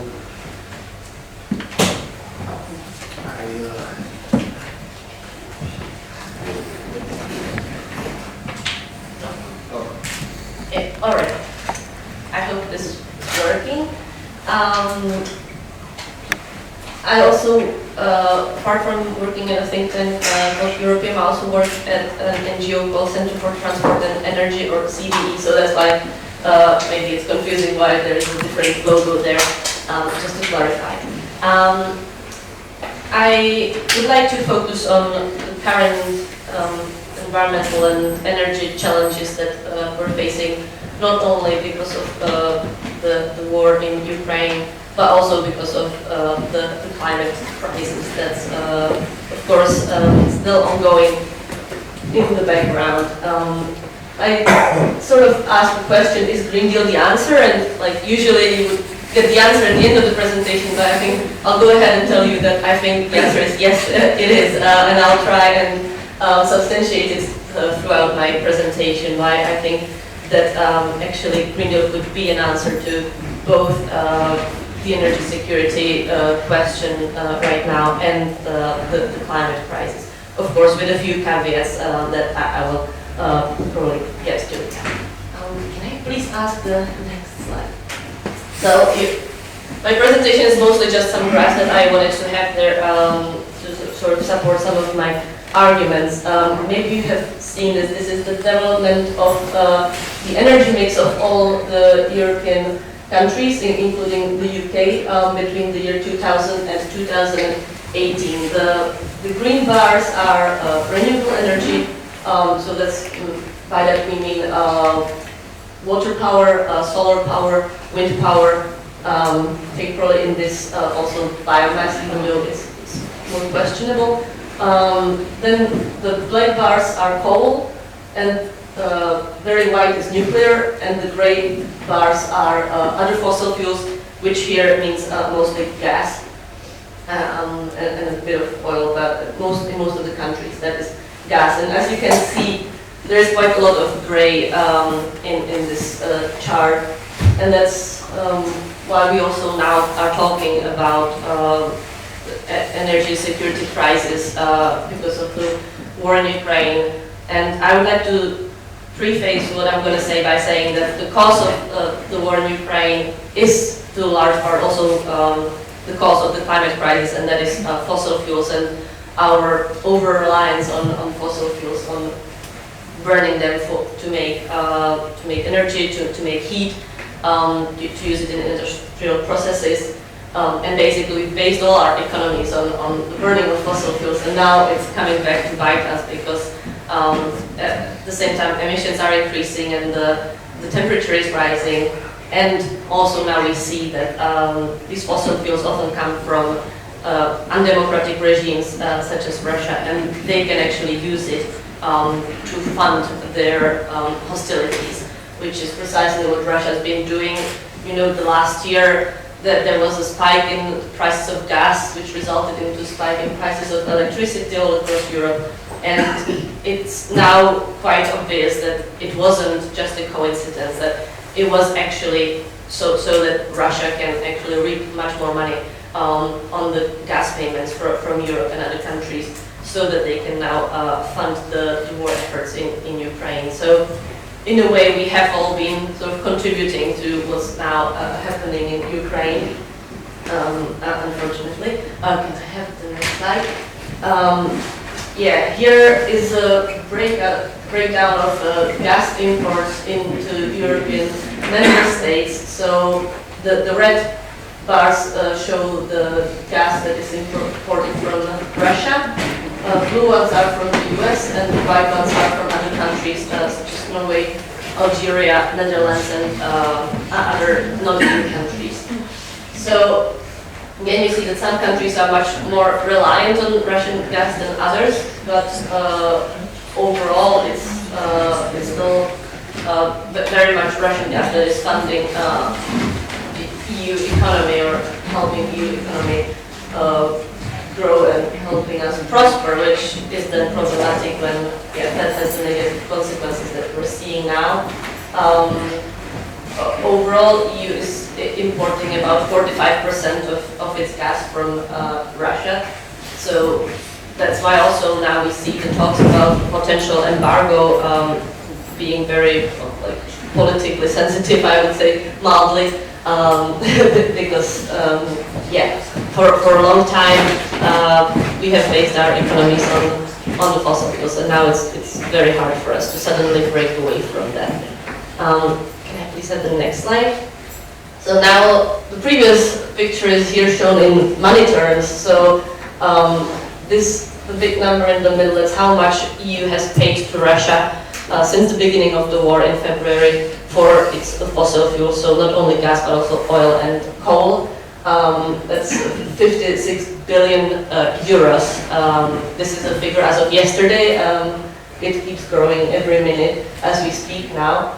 And if you put it into perspective with how much we've, for example, contributed to Ukraine through some relief efforts and contributions and so on, basically we paid to Russia for its fossil fuels the same amount every single day as we have paid to Ukraine ever since the beginning of the war. So again, I think that this is important to keep in mind when we talk about the challenges and the solutions, because the scope of the challenges is really huge, and it is a sort of a result of many years of us doing what was the most comfortable solution for some very profitable solution. So we have walked into this dependency on fossil fuels, and now we have to find a way to get out of it, and hopefully Green Deal could be an answer to this.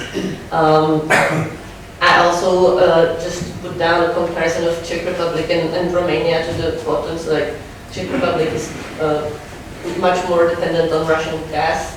For Romania, it's mostly oil that is being imported from Russia. So now let's look at what we can do about this situation. Like I always say that we should have had this conversation probably 10, 20, 30 years ago. I mean, the conversation was being held, but nothing was really done, and if we had done it, we would be in a different situation now. But the second best time to do it is right now, so let's do it. This is a calculation by think tank Ember, and it shows how the EU could wean off Russian gas by 2025.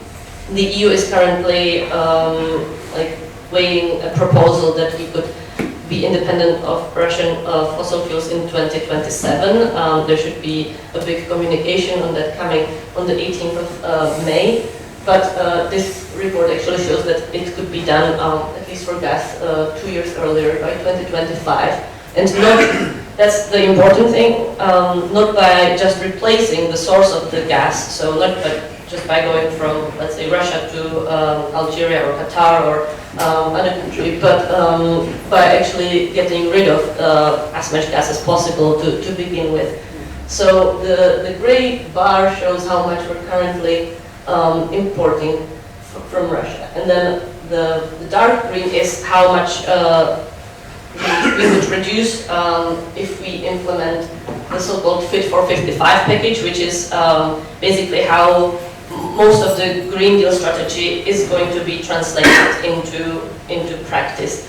So there are new targets for how much electricity from renewables we should be producing, and how much of energy savings we should actually do, because it's also important to talk about saving energy, not just replacing the current energy needs with some other source, but actually first saving how much we need to produce, for example, by renovating houses to make them less energy intensive, or by modernizing industry so that they don't use so much to produce what they're producing. So that's already on the table, and then there are some additional measures that the report suggests should be done in terms of energy efficiency and electrification of heating, because gas is mostly in Europe in the residential sector used for heating. So the more we could electrify the heating systems, for example, to use heat pumps and so on, the more we can get rid of Russian gas again. And then the last part is renewable electricity, so again solar and wind power mostly, where there is a huge potential all over Europe to increase the production of renewable electricity, but because of lots of legislation, like legislative red tape, lack of political will, it hasn't been utilized to the full potential. And then the rest, about 1/3 that is still left, would be replaced by gas from other countries than Russia. But you might have heard talk about increasing imports of LNG, liquefied natural gas, for example, from the US.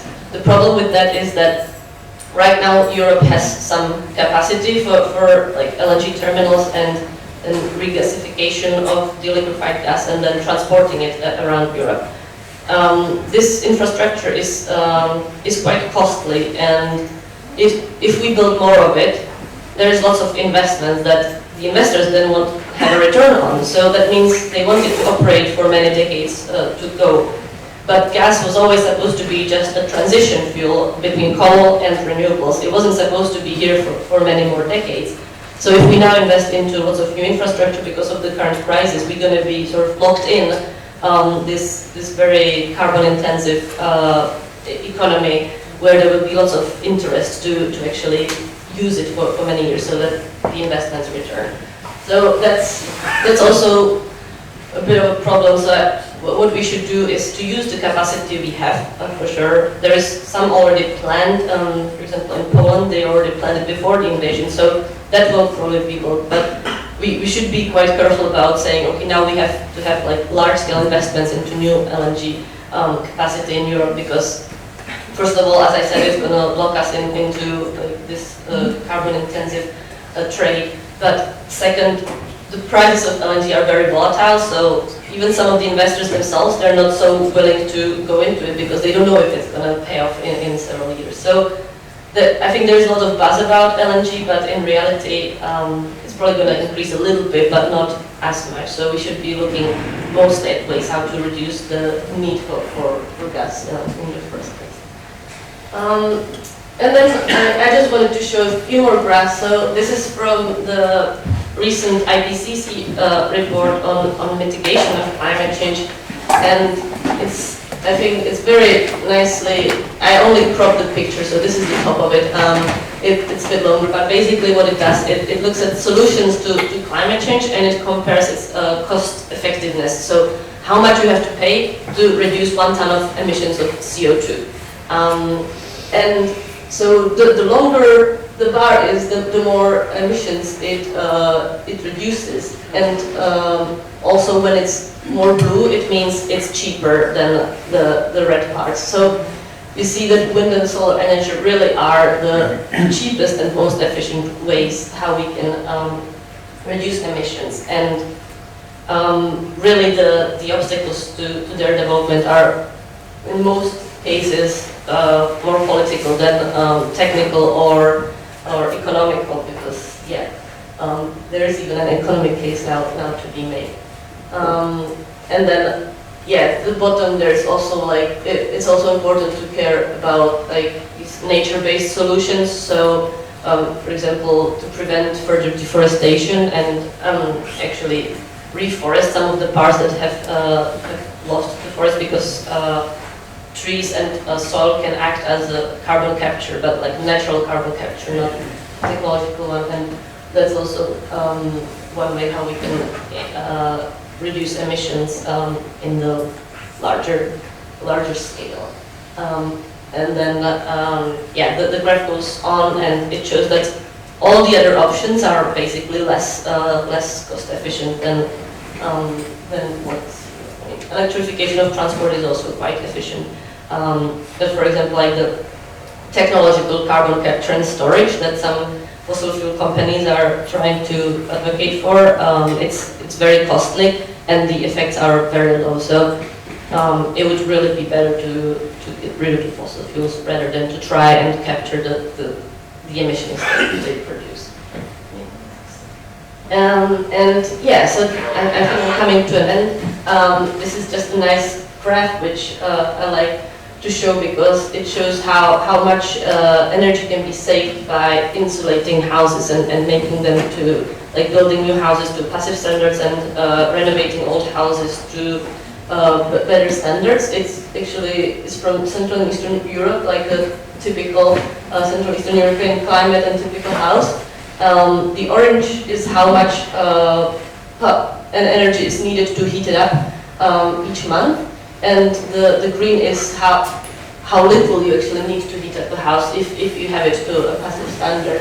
So this is definitely a solution, but then we come to the problem that it's quite costly to do it, and not always people either have the means or they even like own the house, or so then actually we come back to what we talked about in the first part of today, that there is a lot of social inequality and lots of social problems coming up now for Europeans.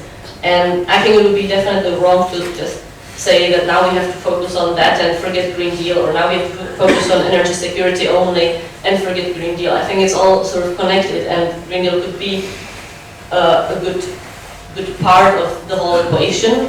But yeah, we also have to keep in mind these social aspects of the green transition, and really not for it to just to be buzzwords like just transition and so on, which we hear a lot, but it has to actually have a meaning. And I think that's going to be the most difficult part, how to actually do it so that that it's inclusive and even low-income households actually get to benefit from the transition. Because if we don't do that, then we actually risk quite a lot of public backlash. And so yeah, I think for me this would be like the main topic to try and discuss later on.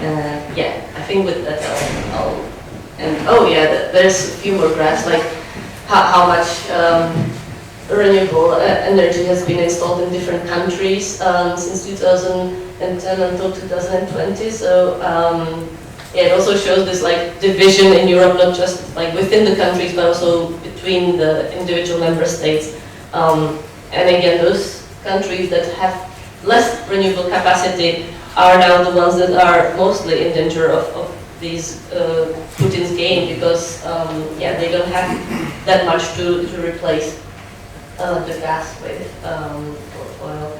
And yeah, maybe the next one, I think there's one more which shows like how the expected carbon intensity of electricity is in 2030, and still we are not even planning to do so much as other countries are. And I think, so this is a bit older, this is from the National Energy and Climate Plans, which countries submitted in 2019, I think. So this will have to be redone so that it reflects the current situation better. Yeah. Okay, one last slide, sorry. I had even made it more and last time I cut them, but this just shows like how much each region in Europe is in danger of like climate change, and how much it would actually cost us in the end. So that's again one argument that we often hear, is that the green transition is very costly. But this shows that if we don't do it, it's going to be even more costly because, climate change can have many effects, and one of them will also be an economic one. With this, I would like to. Okay. Thank you very much.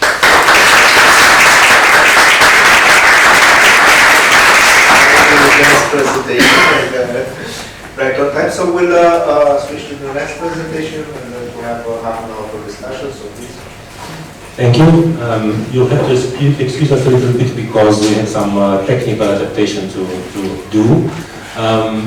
I will prepare the presentation, but all the speakers' notes are on the presentation, not in my head, so I will have my laptop in front of me and manipulate the presentation myself, so just give us a couple of seconds.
Now you can. Okay, so now we'll hear Valentin Sălăgeanu, Executive Director of Greenpeace Romania. Okay.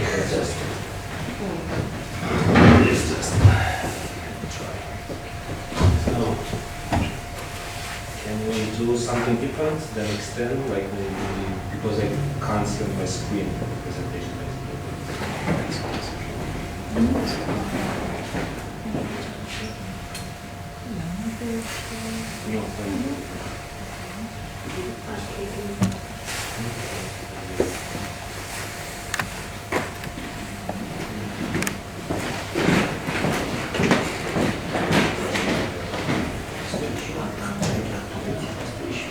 This is my presentation here. Now you see there.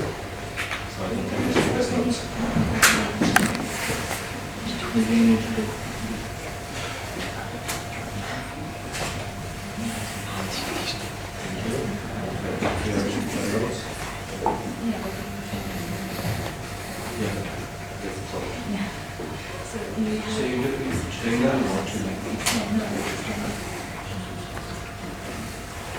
So just to let you know what's happening, I want to see my speaker notes in the presentation on my screen, but I don't want you to see the speaker notes on the big screen, right? So we have to figure it out somehow.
Yes, just a second, sorry for this.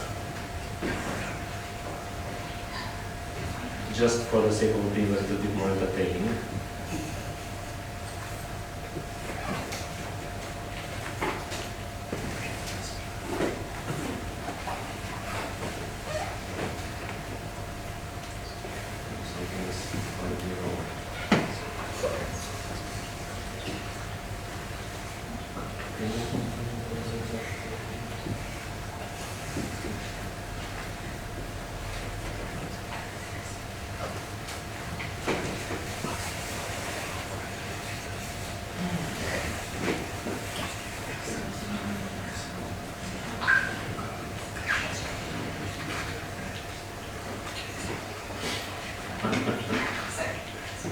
It's not going to go that easy. So, just a second and we'll be back.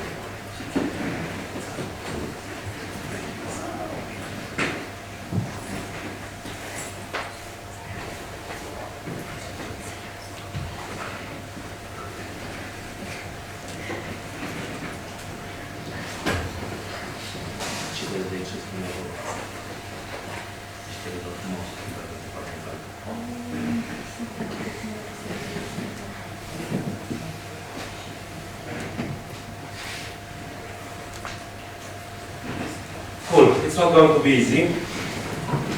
So, let's just wait a little bit for the presentation to load. A lot has been said before, and there are a lot of cross-cutting issues, so you'll excuse me if I will repeat some of the things that have been said. The intention behind my presentation was to be a little bit more storytelling oriented rather than heavy data, just because I knew that Katerina's presentation will be data driven. So from my end, something is not working again. So from my end, I will just try to deal with this technical problem. I could try to speak freely, but I just put some effort into the presentation and the speaker's notes. So I'd really like to follow those. Yeah, it's not problem. Or it's getting very, yeah. The problem is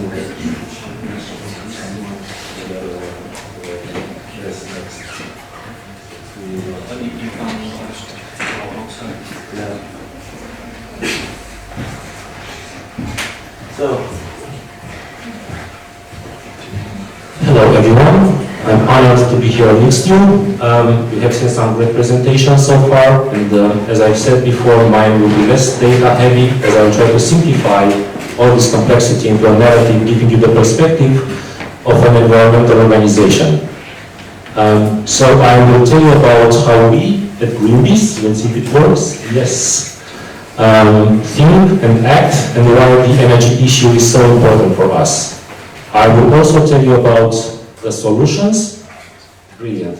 As it's usually better to offer more than just prophecies about the end of the world as we know it, because we are often accused of doing just that. And finally, I will make some reality checking about Romania's energy policy, and I'm paraphrasing a famous historian here, because we are exceptional in this field as well. So this will be the last part of the presentation. Let's go next. If I can.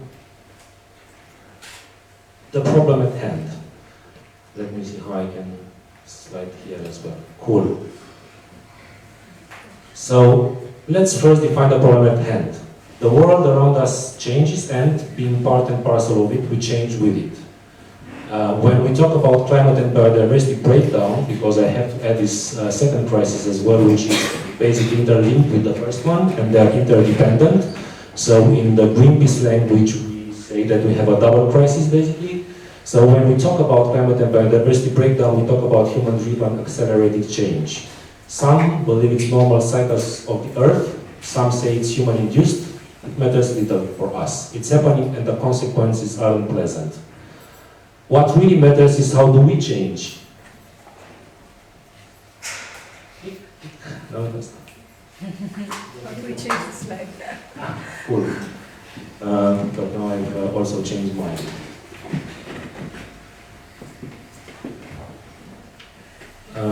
Yeah. So what really matters is how do we change? To adapt and build up resilience, aiming to remain within the planetary boundaries so that life can further thrive, or to barely survive, meaning taking the blow full on, hoping it's not the sixth mass extinction. And this is not working. Adapt, with resilience, or just barely survive. Change is going to happen. The question is, you know, whatever we make out of it. And this is a picture of a Roman villa, and the Roman civilization is something that will last for 1,000 years, and then, you know, it gradually fell, and we descended into what we call Dark Ages, which maybe was a necessary step towards the civilization as we know it today, right? And this is what we see today. The point is that change is going to happen, and we can ride with it and try to influence the way, or we can just suffer it, as I've said. So, if someone imagines that it's all theory, or eco-lament, or apocalyptic hysteria, they need only look around. Look at the IPCC report, and Kateřina has just shown us some stats from there. And if science isn't your thing, because we talk about, you know, post-truth societies, look at the news, and if the news isn't your thing as well, get out of the house and see with your own eyes. And what you usually see is, I will skip, raging wildfires, more frequent and intense than ever, droughts causing food systems to balance on the edge of collapse, water shortages, driving millions from their lands and plunging the society into civil war, like in Libya, for example. Zoonotic diseases caused by our voracious encroachment on nature, ocean acidification, coral bleaching, permafrost melting, seawater levels rising, melting of glaciers, flash floods in Romania, flash floods, and many more others. And in Romania, we've asked the National Meteorological Institute, and they've said that extreme weather events alerts are increasing each year, as are the compensations that the Romanian state is paying to farmers, just to refer to the agricultural sector. So what's the plan? And now just bear with me a little bit so that I can also switch on the other slide.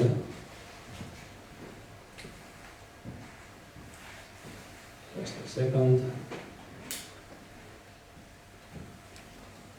I hope you're not seeing what I'm seeing.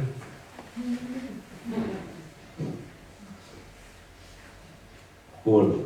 What's the plan, right? So what's to be done about all this systemic stress?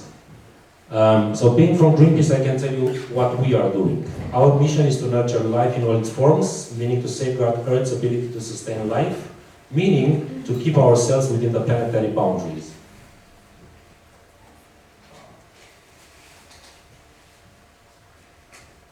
To make this actionable, we look at the biggest threats and identify the most impactful entries or pressure points with the available knowledge and resources. From the oceans of the world to its vast forests, be them boreal or tropical, from the energy to the food systems. Right, so these are the planetary boundaries. But we are also an organization promoting peace and non-violence. So there's a second layer to our mission in the end. Democracy is the cleanest environment. There can be no place for ecology in a tyranny or for environmentalism in war. As such, peace is a cornerstone in any environmental discussion. Just consider the armed repression of indigenous people in Amazon, or the conflict and war fueling fossils, to name a couple, and the connection becomes apparent. And finally, and it was mentioned before, another dimension is the social one. The current crises are beneficial to a handful while impacting the livelihoods of millions. Think about the profits of the pharmaceutical companies during COVID, that of fossil fuel corporations now, amidst war in Europe. Just imagine that since the war started, Russia was paid over 60 billion euros. I think this is debatable to some extent, but yeah, between 50 and 60. 21 billions of those euros coming from the European Union. In this respect, social inequalities are growing, The divide between the wealthy and the poor is deepening. The power balance needs to change, as do our mindsets. So it becomes apparent that all these three aspects are interlinked and can't be solved individually.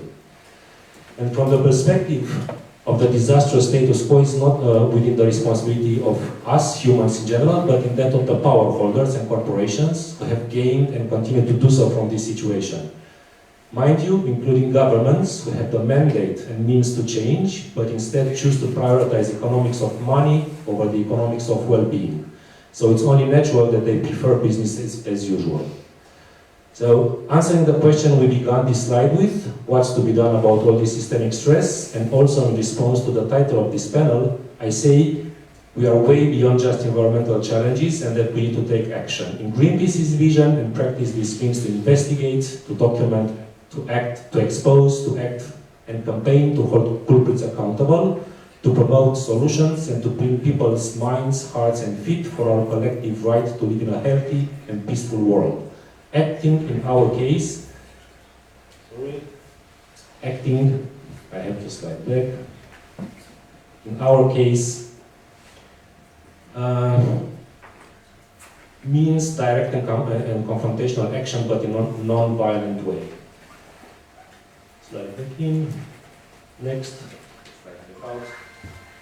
Get next here as well.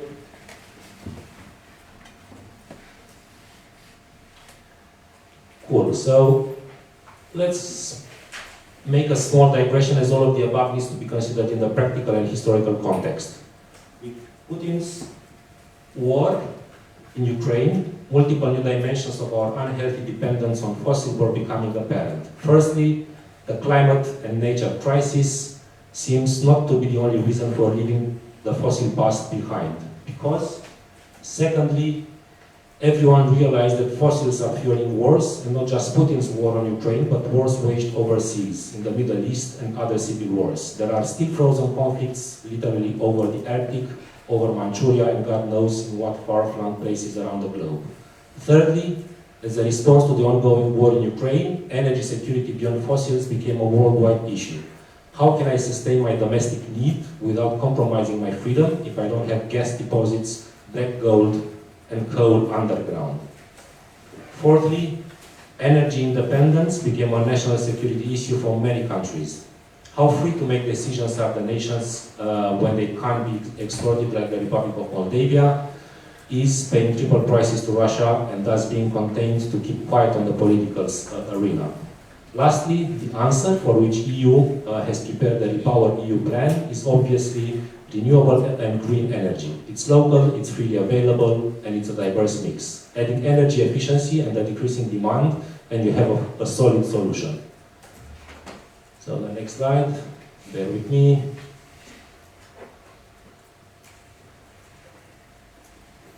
Cool. So, when all is considered, the current way we produce our energy from fossil fuels is resource intensive. Think of the massive energy infrastructure from extraction, conversion, storage, transmission and distribution. Is climate damaging through the greenhouse gases emitted and generating wars and conflicts. Think of all the wars over resources, again Libya for example, and the conflict generated by the authoritarian regimes in control. So the energy systems, heavily reliant on fossil fuels, have a massive contribution to all the underlying causes of today's crisis, and is incidentally the largest contributor to global greenhouse gas emissions. So that's why at Greenpeace we deal with it. It's one of the key areas with a massive impact on the problem. Slide.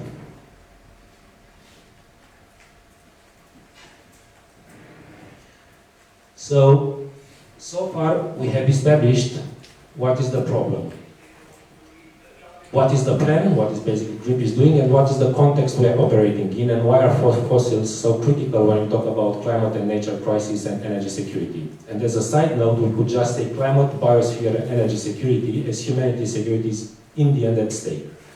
So now let's try to look at solutions or mitigation measures in the energy supply sector. Nothing new actually, and again Kateřina has already outlined a few.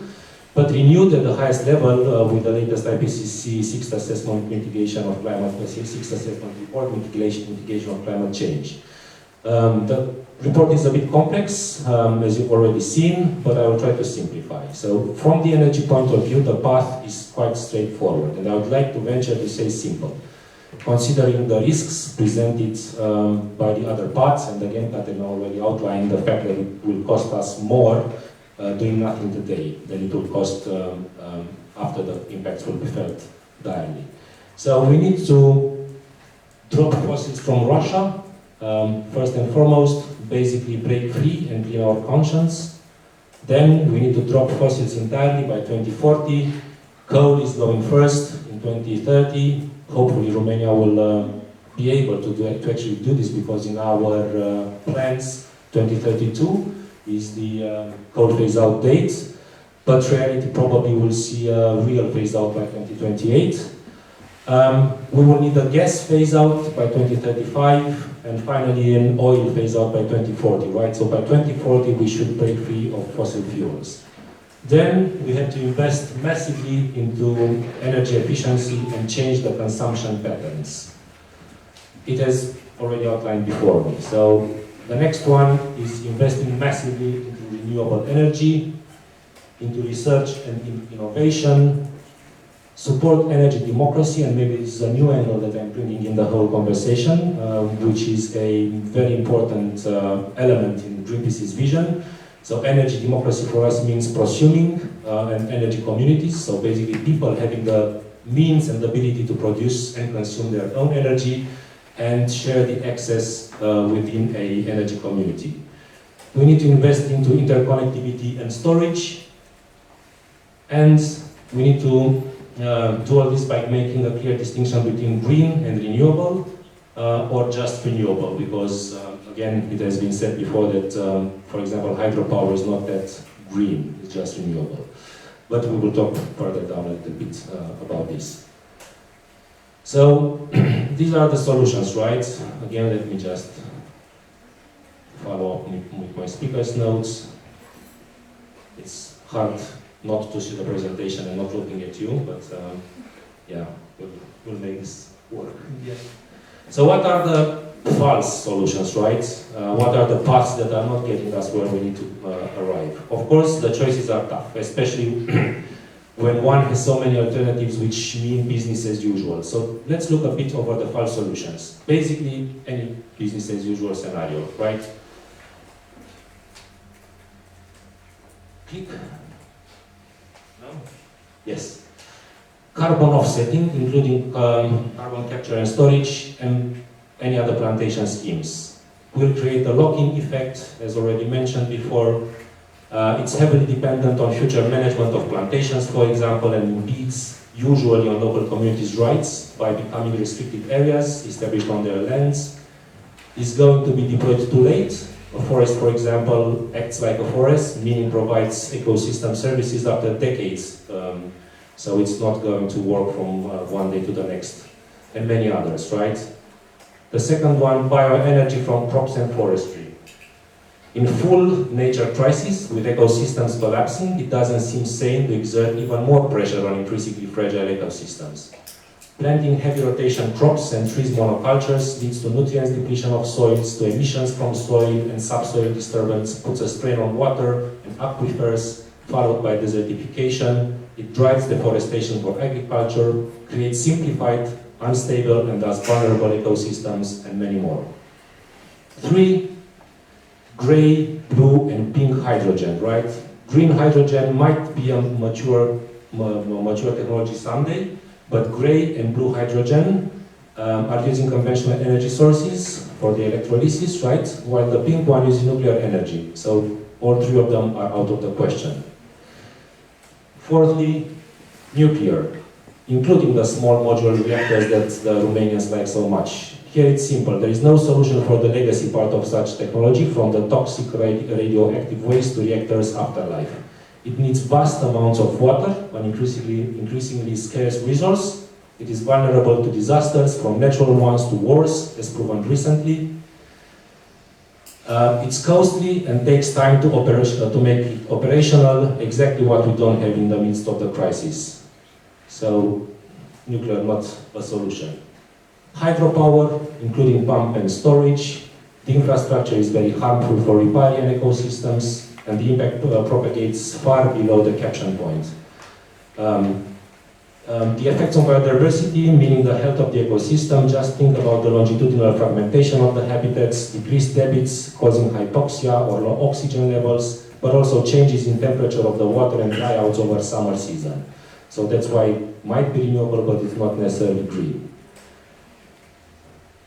Lastly, gas in general. Firstly, as I said before, gas infrastructure has a high carbon footprint. Secondly, it pollutes, and if you factor in methane leaks, a gas 80 times more potent, climate-wise, then it's really dirty. Then it's about the lock-in danger and the divestment from the real solutions, exactly what Kateřina has said before. And it's also the fact that it pushes out of the energy systems the real solutions, right, the renewables. And yeah, a funny thing, because we are seeing a comeback, clean coal. This is just a trick, as there is no such thing as a clean coal, even though we can use carbon capture and storage, which is not efficient, as Kateřina said before me. So these are the false solutions, and you'll see that Romania is quite fond of many of them. In the next slide, if you bear with me.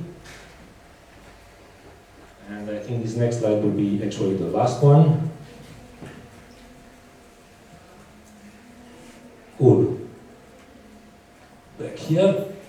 So, how does energy security look like, right? For Greenpeace, it means implementing the real solutions discussed, but with a strong focus on energy democracy. Because community power holds key to renewables transition. Imagine that by 2030, energy citizens could be delivering 90% of Europe's electricity demand and 45% by 2050.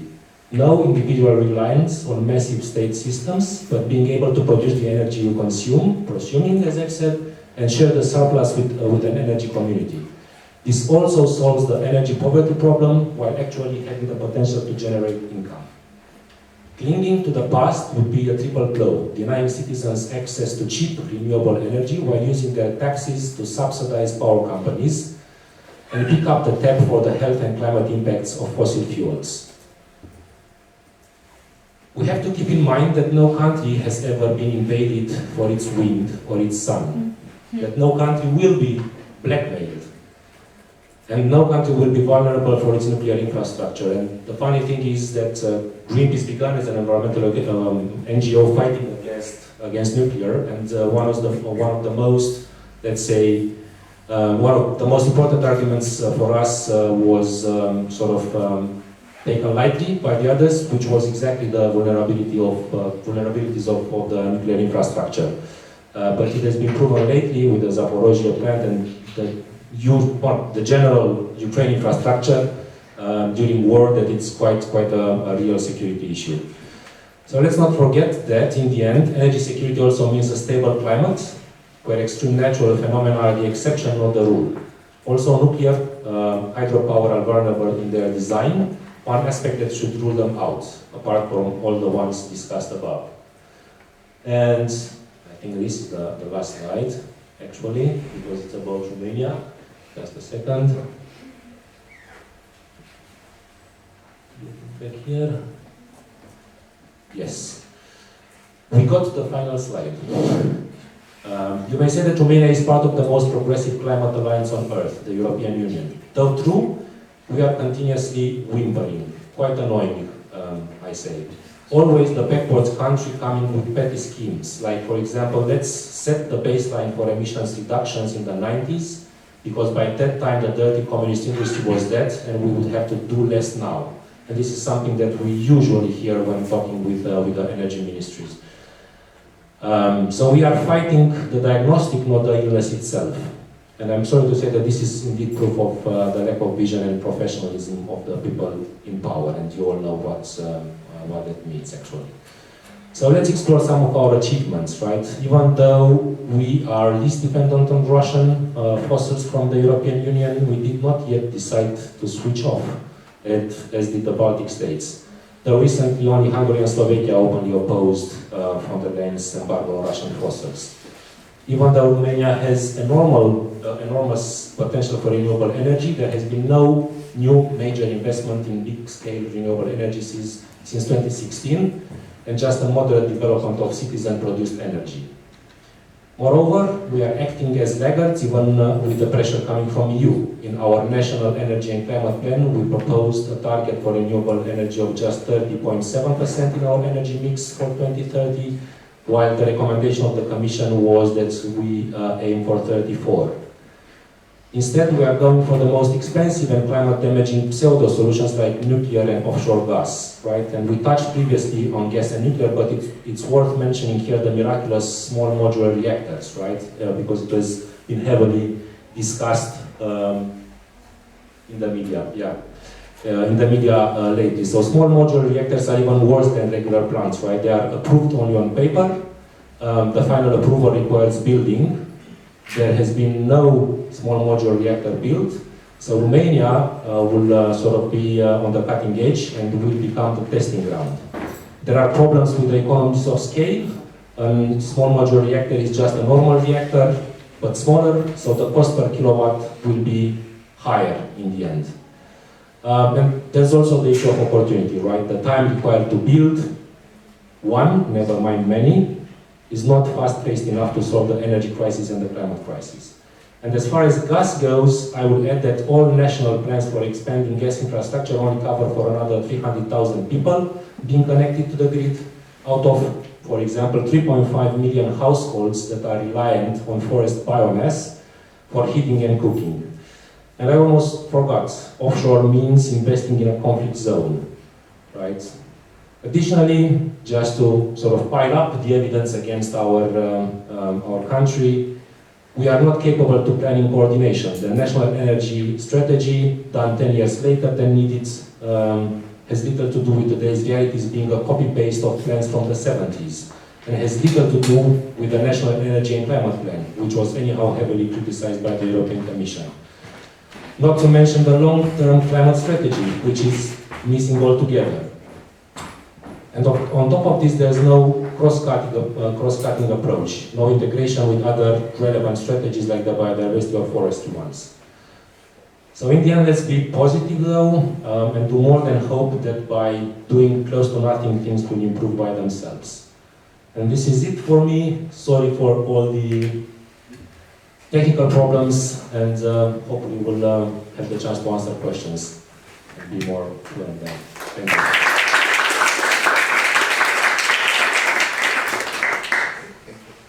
And now we'll start the second part of this panel, and we welcome questions. We have another 25 minutes for questions.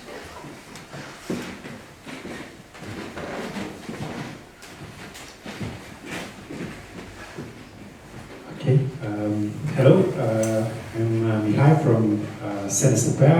I'm a PhD student in Sustainable Development Studies, and I would like to ask both speakers if is democracy and peace a condition for a fair and efficient energy transition?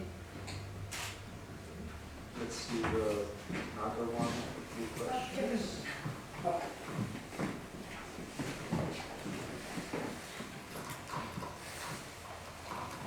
Hello, my name is Alexandru and I'm a student at the West University of Timișoara, and I have a question regarding the ecological aspect and the social aspect, because we have situations in Romania, for example in Valea Jiului, where people live especially by the industry of mining, and because of coal. Their only source of income is coal. What do we do with these people if we kill this industry of coal, and what would be the social effect and the economic effect upon such a situation? Thank you.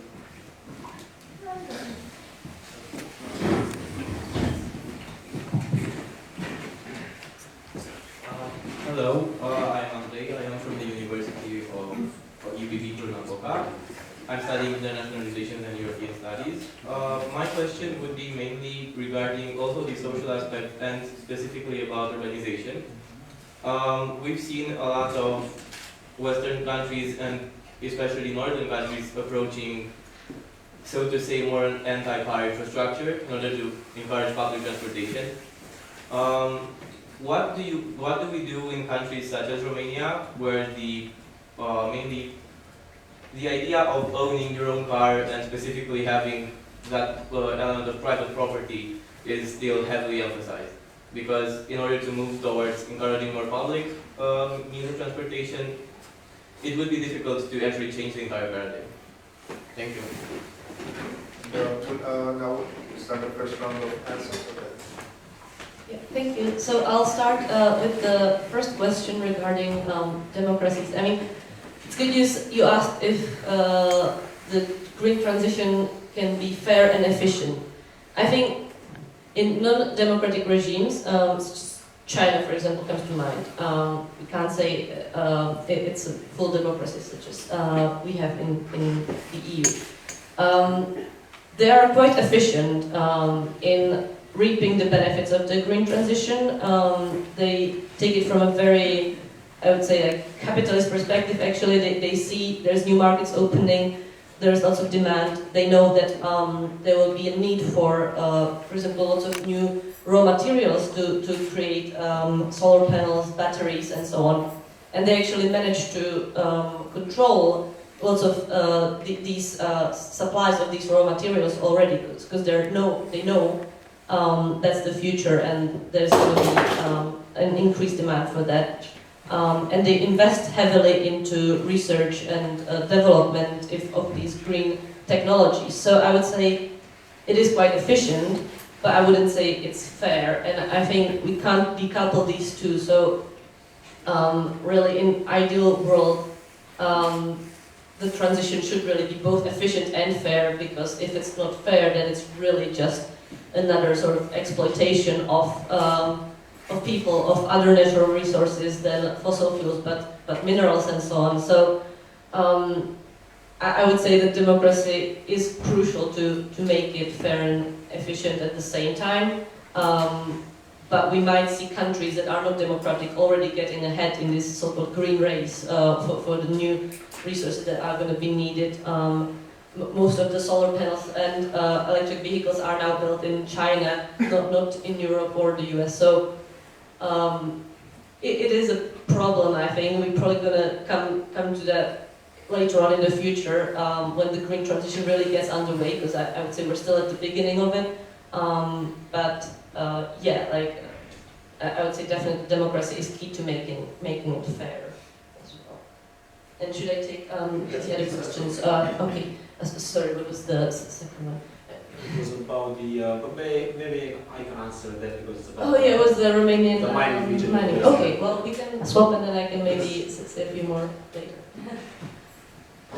But anyhow, the first question was for the both of us, and maybe I can add thoughts. In our perception, there is no real energy transition when we talk about the state being the only actor who plays a role in it, right? So, as Kateřina said, playing on the resources, which is further sort of creating the base for the wealth and power of the already wealthy and powerful, is not something that is actually sustainable. So in our view, and that's why I put an emphasis on the energy democracy part. In our view, this needs to be an effort that's being done first and foremost with the ones that are the, let's say, culprits, the ones that actually took the decision that drove us to the brink of collapse. But secondly, it needs to be embraced by the wider societies to make it functional, right? Because if we have one system that controls everything, let's say the central state energy system, and we just replace it with another centralized, mammoth system, then we will not have the power to actually take decisions, right? The decisions will be still made by a handful. So the energy democracy part is, for us, a key element of the answer.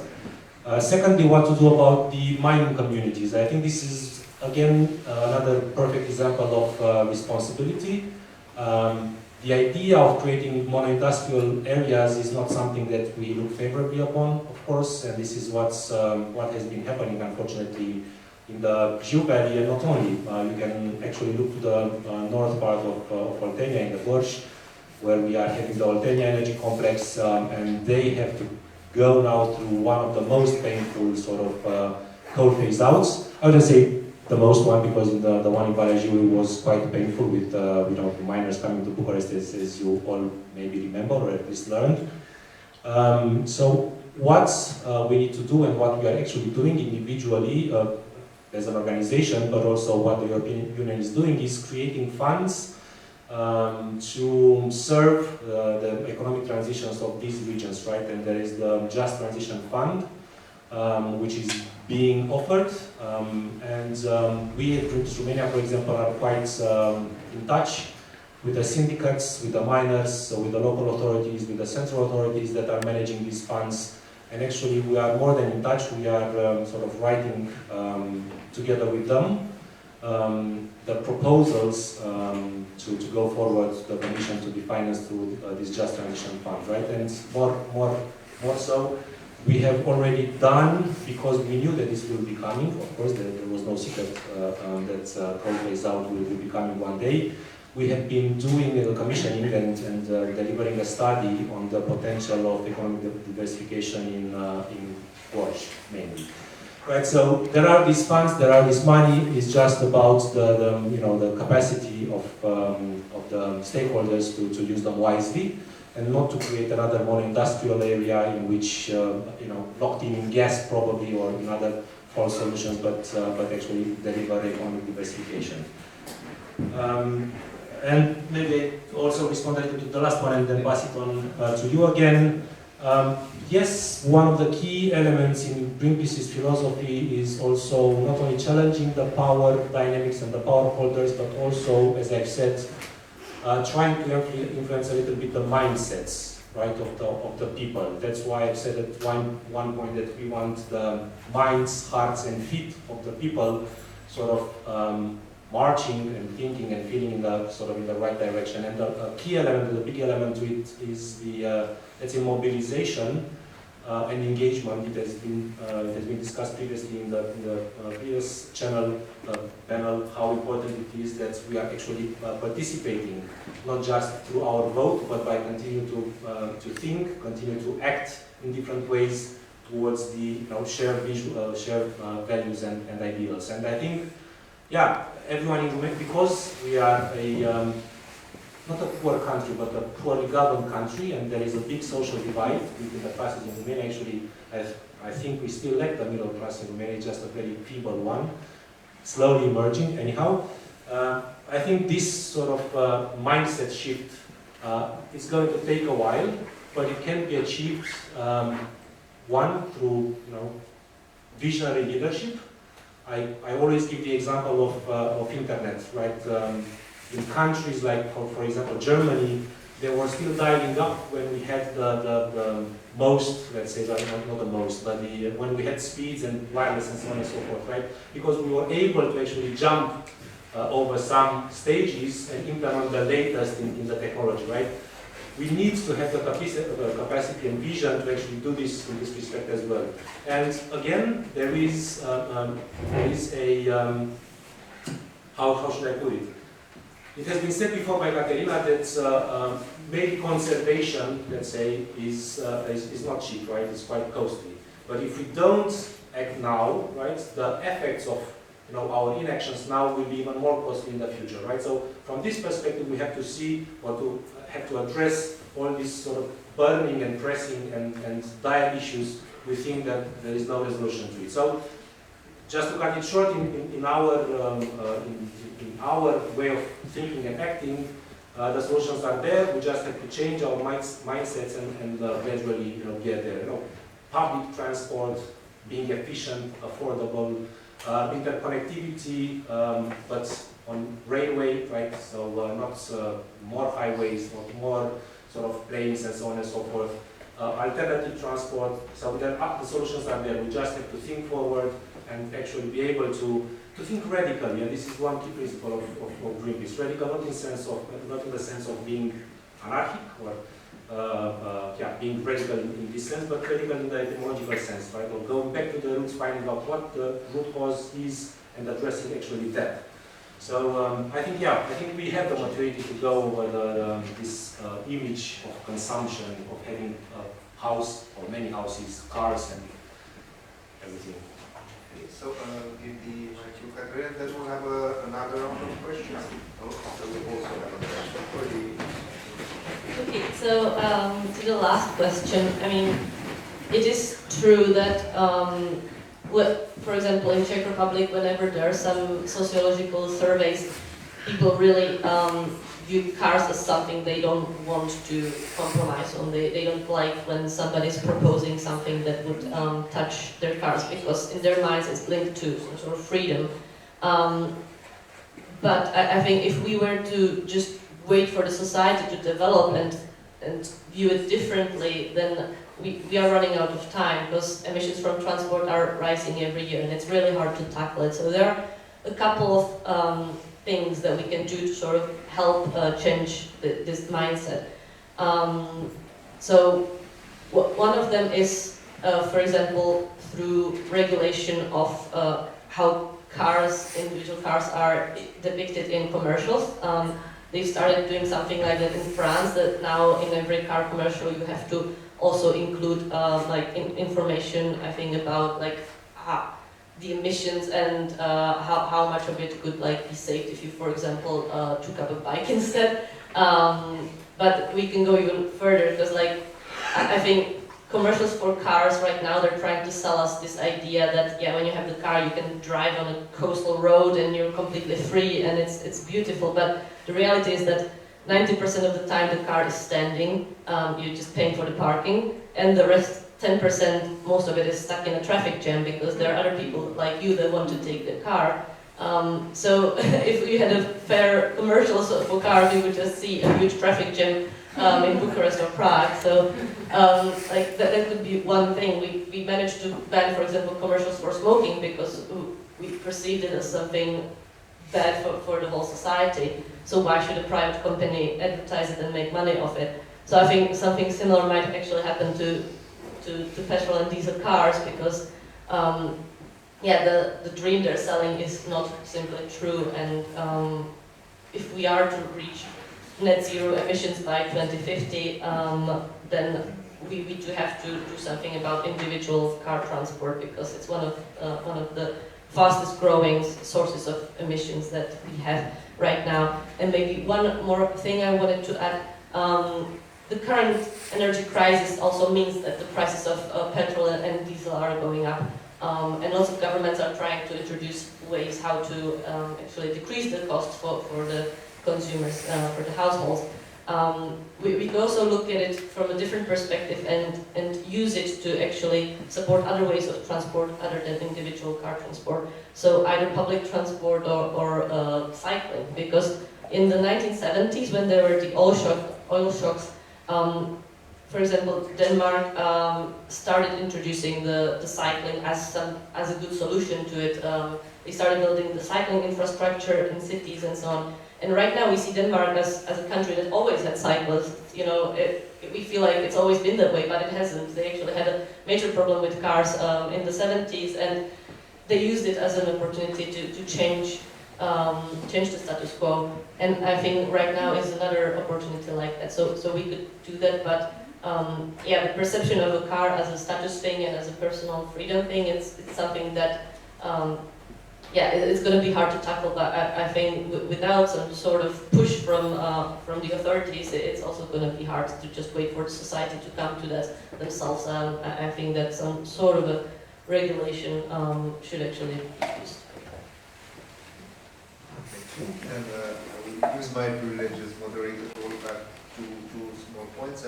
The first question from the second round. So first of all, Babeș-Bolyai is not a mono-industrial area anymore, so we just have 4,000 people employed and 10% of the taxes come from mining. So technically it's past that point, and it's kind of regional, like in many other places where all the tax exemptions, if they would be invested in the let's say new economy, the problem should be solved. So it's not that, it was painful, but now it's past that point. And the second observation, and it's the prequel for my question, is that actually, if we look at energy security in Europe and the current plans to improve, basically we will export much of the pollution to China and other parts. So basically, we cannot see this energy security. So basically, as Russia said, we will export to China more gas because much of this dirt part of the industrialization will move there. It will be cheaper in Europe.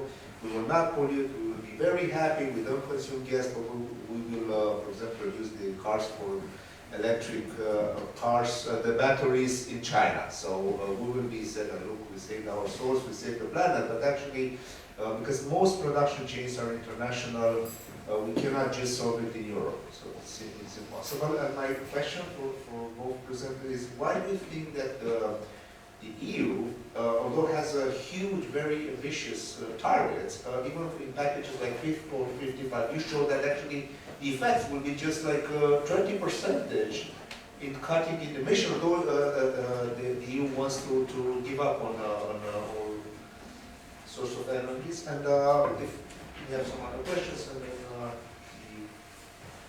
the answer. So please, any other questions?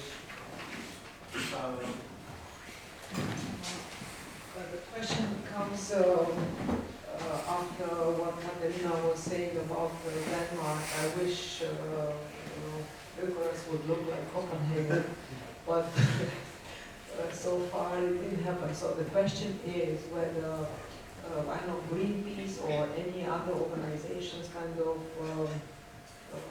coordinated to lobby the mayor office in Bucharest to reorganize the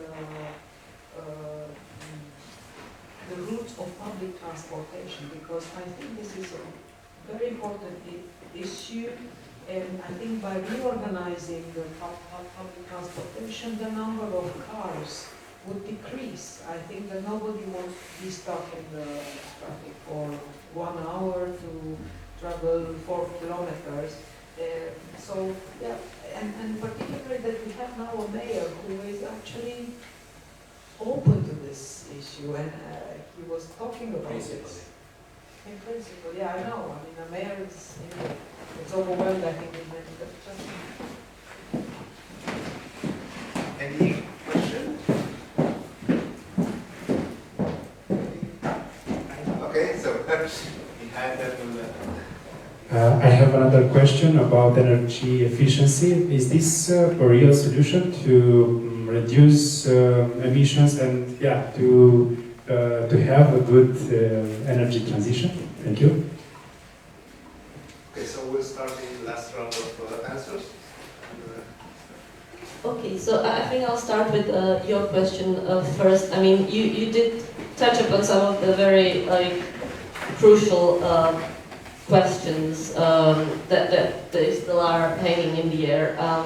One of them is that while Europe is undergoing energy transition, green transition of its economy, it is true that it also means that we're sort of exporting some of our emissions beyond our borders and then importing them back in the form of products, but they actually get assigned to other countries as their own emissions. So it's already happening, and the wealthier a country is, the higher usually is their emission footprint when you count for their trade and what they consume that is produced elsewhere. I think the solution for that, it's definitely a hard thing to tackle, but one of the solutions is that the whole world should undergo the transition, not just Europe, but it is our responsibility that we also enable others to go through this transition. So there's, for example, this Green Climate Fund that wealthy countries agreed to pay into to help less developed countries to decrease their emissions as well. But we haven't been paying that. No one has paid their share they promised.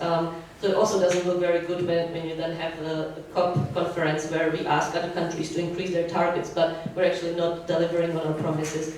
a lot of it is based on mutual trust, and we're not really helping to foster this trust. So that definitely there is some blame on us as the wealthy countries to do our share, so that other countries can decarbonize as well. And then, in general, it is reduction in consumption.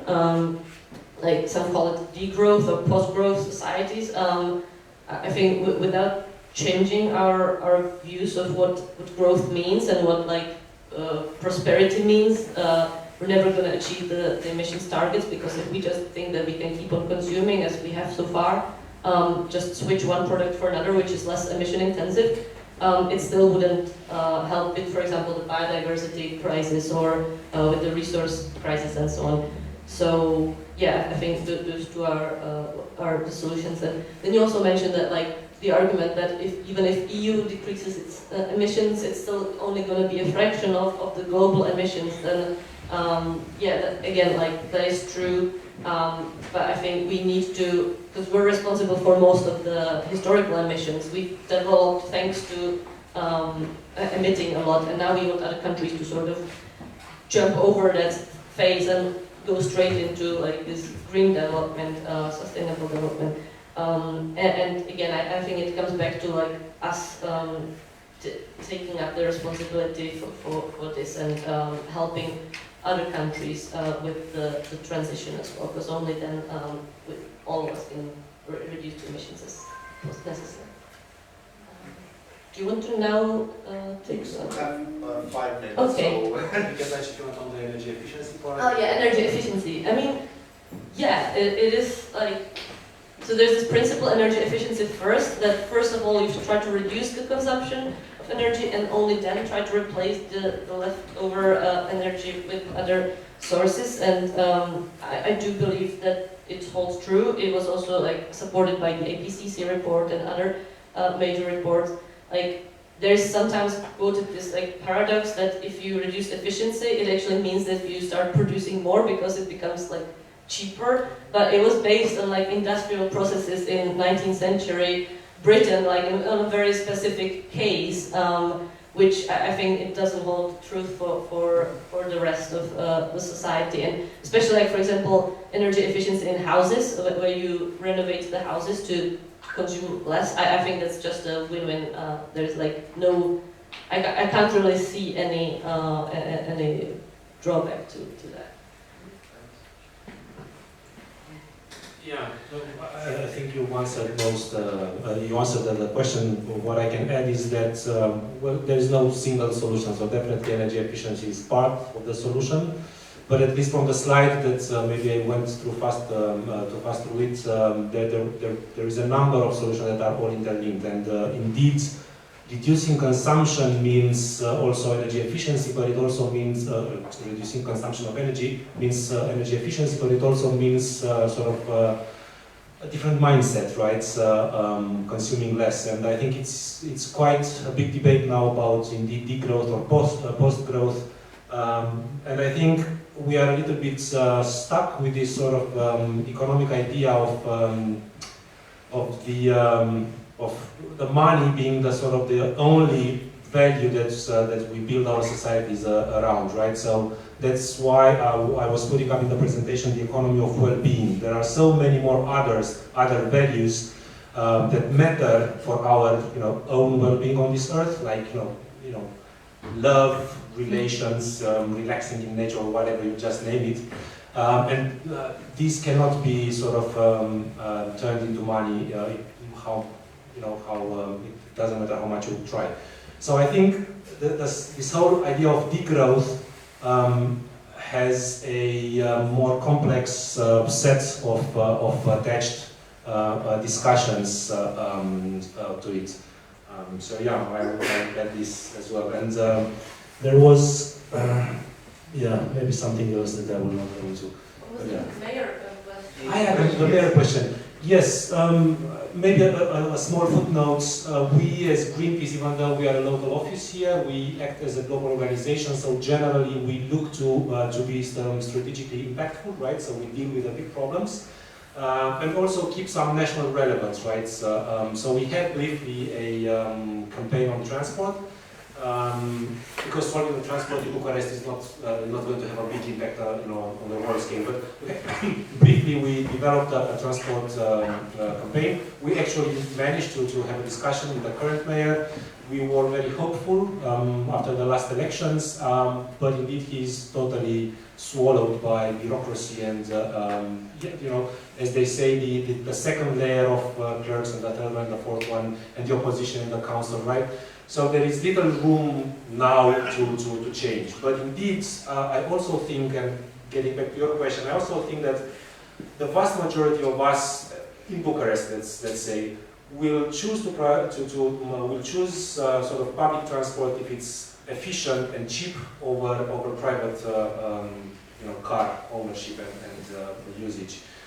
So I don't think that there is sort of a mindset that we have to sort of change or to defeat. I think it's just we just need the pushes in terms of regulation that can actually make us realize the change we can make. And you said about banning the smoking advertisements. Now there is a European citizenship initiative to ban fossil fuel advertisements, and if you'd see a lot of petitions throughout Europe, and I urge you to sign it, basically with the same principle, right? Let's not leave our future to the advertisement agencies, but actually see beyond what they are picturing for us. And yeah, definitely the same sort of regulation can be applied to all areas, and that's why I said vision from politicians, but also mobilization and engagement from our side, again, be it in universities, be it on the streets, be it on our social networks, in our family. I think you all sort of struggled a little bit in the last European Parliament elections, with our fathers, mothers, grandfathers, and generally, pushing for a better democratic representation. So I think, yeah, it's complex and multi-layered. But I want to make it clear. Thank you very much, and we'll continue discussion over lunch. So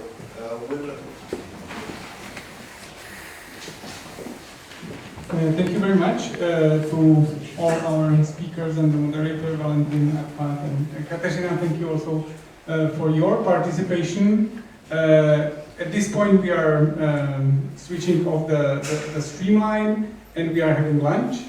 To make it as little complicated for you as possible, we prepared a small catering. So if you go direction, passing the reception and to the right, you should find it there. And I would suggest that since we are a bit delayed, let's meet here at 2:15 sharp, especially those Ovidiu Vajda, who is chairing the next discussion, and the students who are having presentations. Let's get it here 2:15 and we can continue.